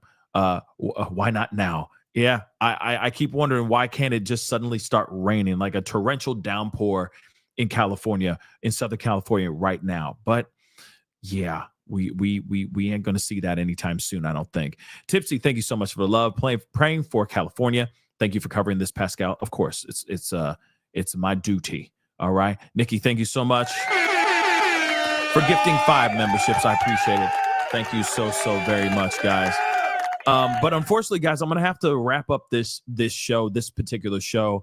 But I'm going to try to be back to cover this. And there's some other things that are going on in the news world as well that I am going to do my best to try to cover as well, because there's a lot of breaking news in the legal world as well, not only just with these fires. There's some legal stuff that's going on. We're going to be talking about that as well, for sure. But unfortunately, I got to hop off. There's a lot going on in this neck of the woods that I got to take care of. So, guys, that is the show. I appreciate all y'all for being here. Again, I'm praying for everybody. Look at this. Look at that. Just look at that. That's insane. Imagine, I can't even imagine driving through something like this. And that's what's going on. Or that's what's been going on. It's terrifying. Absolutely terrifying. But don't worry, I'm keeping an eye on this. I'm going to be back to cover this as soon as I get a chance to cover this. Okay, guys? So please do me a favor before you head out, because it helps the show. Hit that like button down below. Hit that reaction button if you're watching on other platforms. If you are watching on those other platforms like Facebook, X/Twitter, Instagram, TikTok, Rumble, hit that follow button. Hit that subscribe button here on my main channel. Go to my secondary channel, The Pascal Show Clips, please and thank you. Crush that subscribe button on both platforms. Make sure you hit that notification bell so you know whenever I go live, whenever I upload, because most of the time it is breaking news and it's random, okay? So please be able to be sure to do that. Hit that join button down below, become a member, check out my Patreon, check out my locals. Also, please, if you want to support even further, check out PascalMerch.com. Okay, guys? But anyway, I'm sorry, guys, but I got to hop off here, but I will be back. I will be keeping an eye on this, and if it gets crazier, we will be talking about it for sure, okay? But it's time to get going. Talk to you guys soon. Be good to yourselves. Be good to one another. This is The Pascal Show. Bye.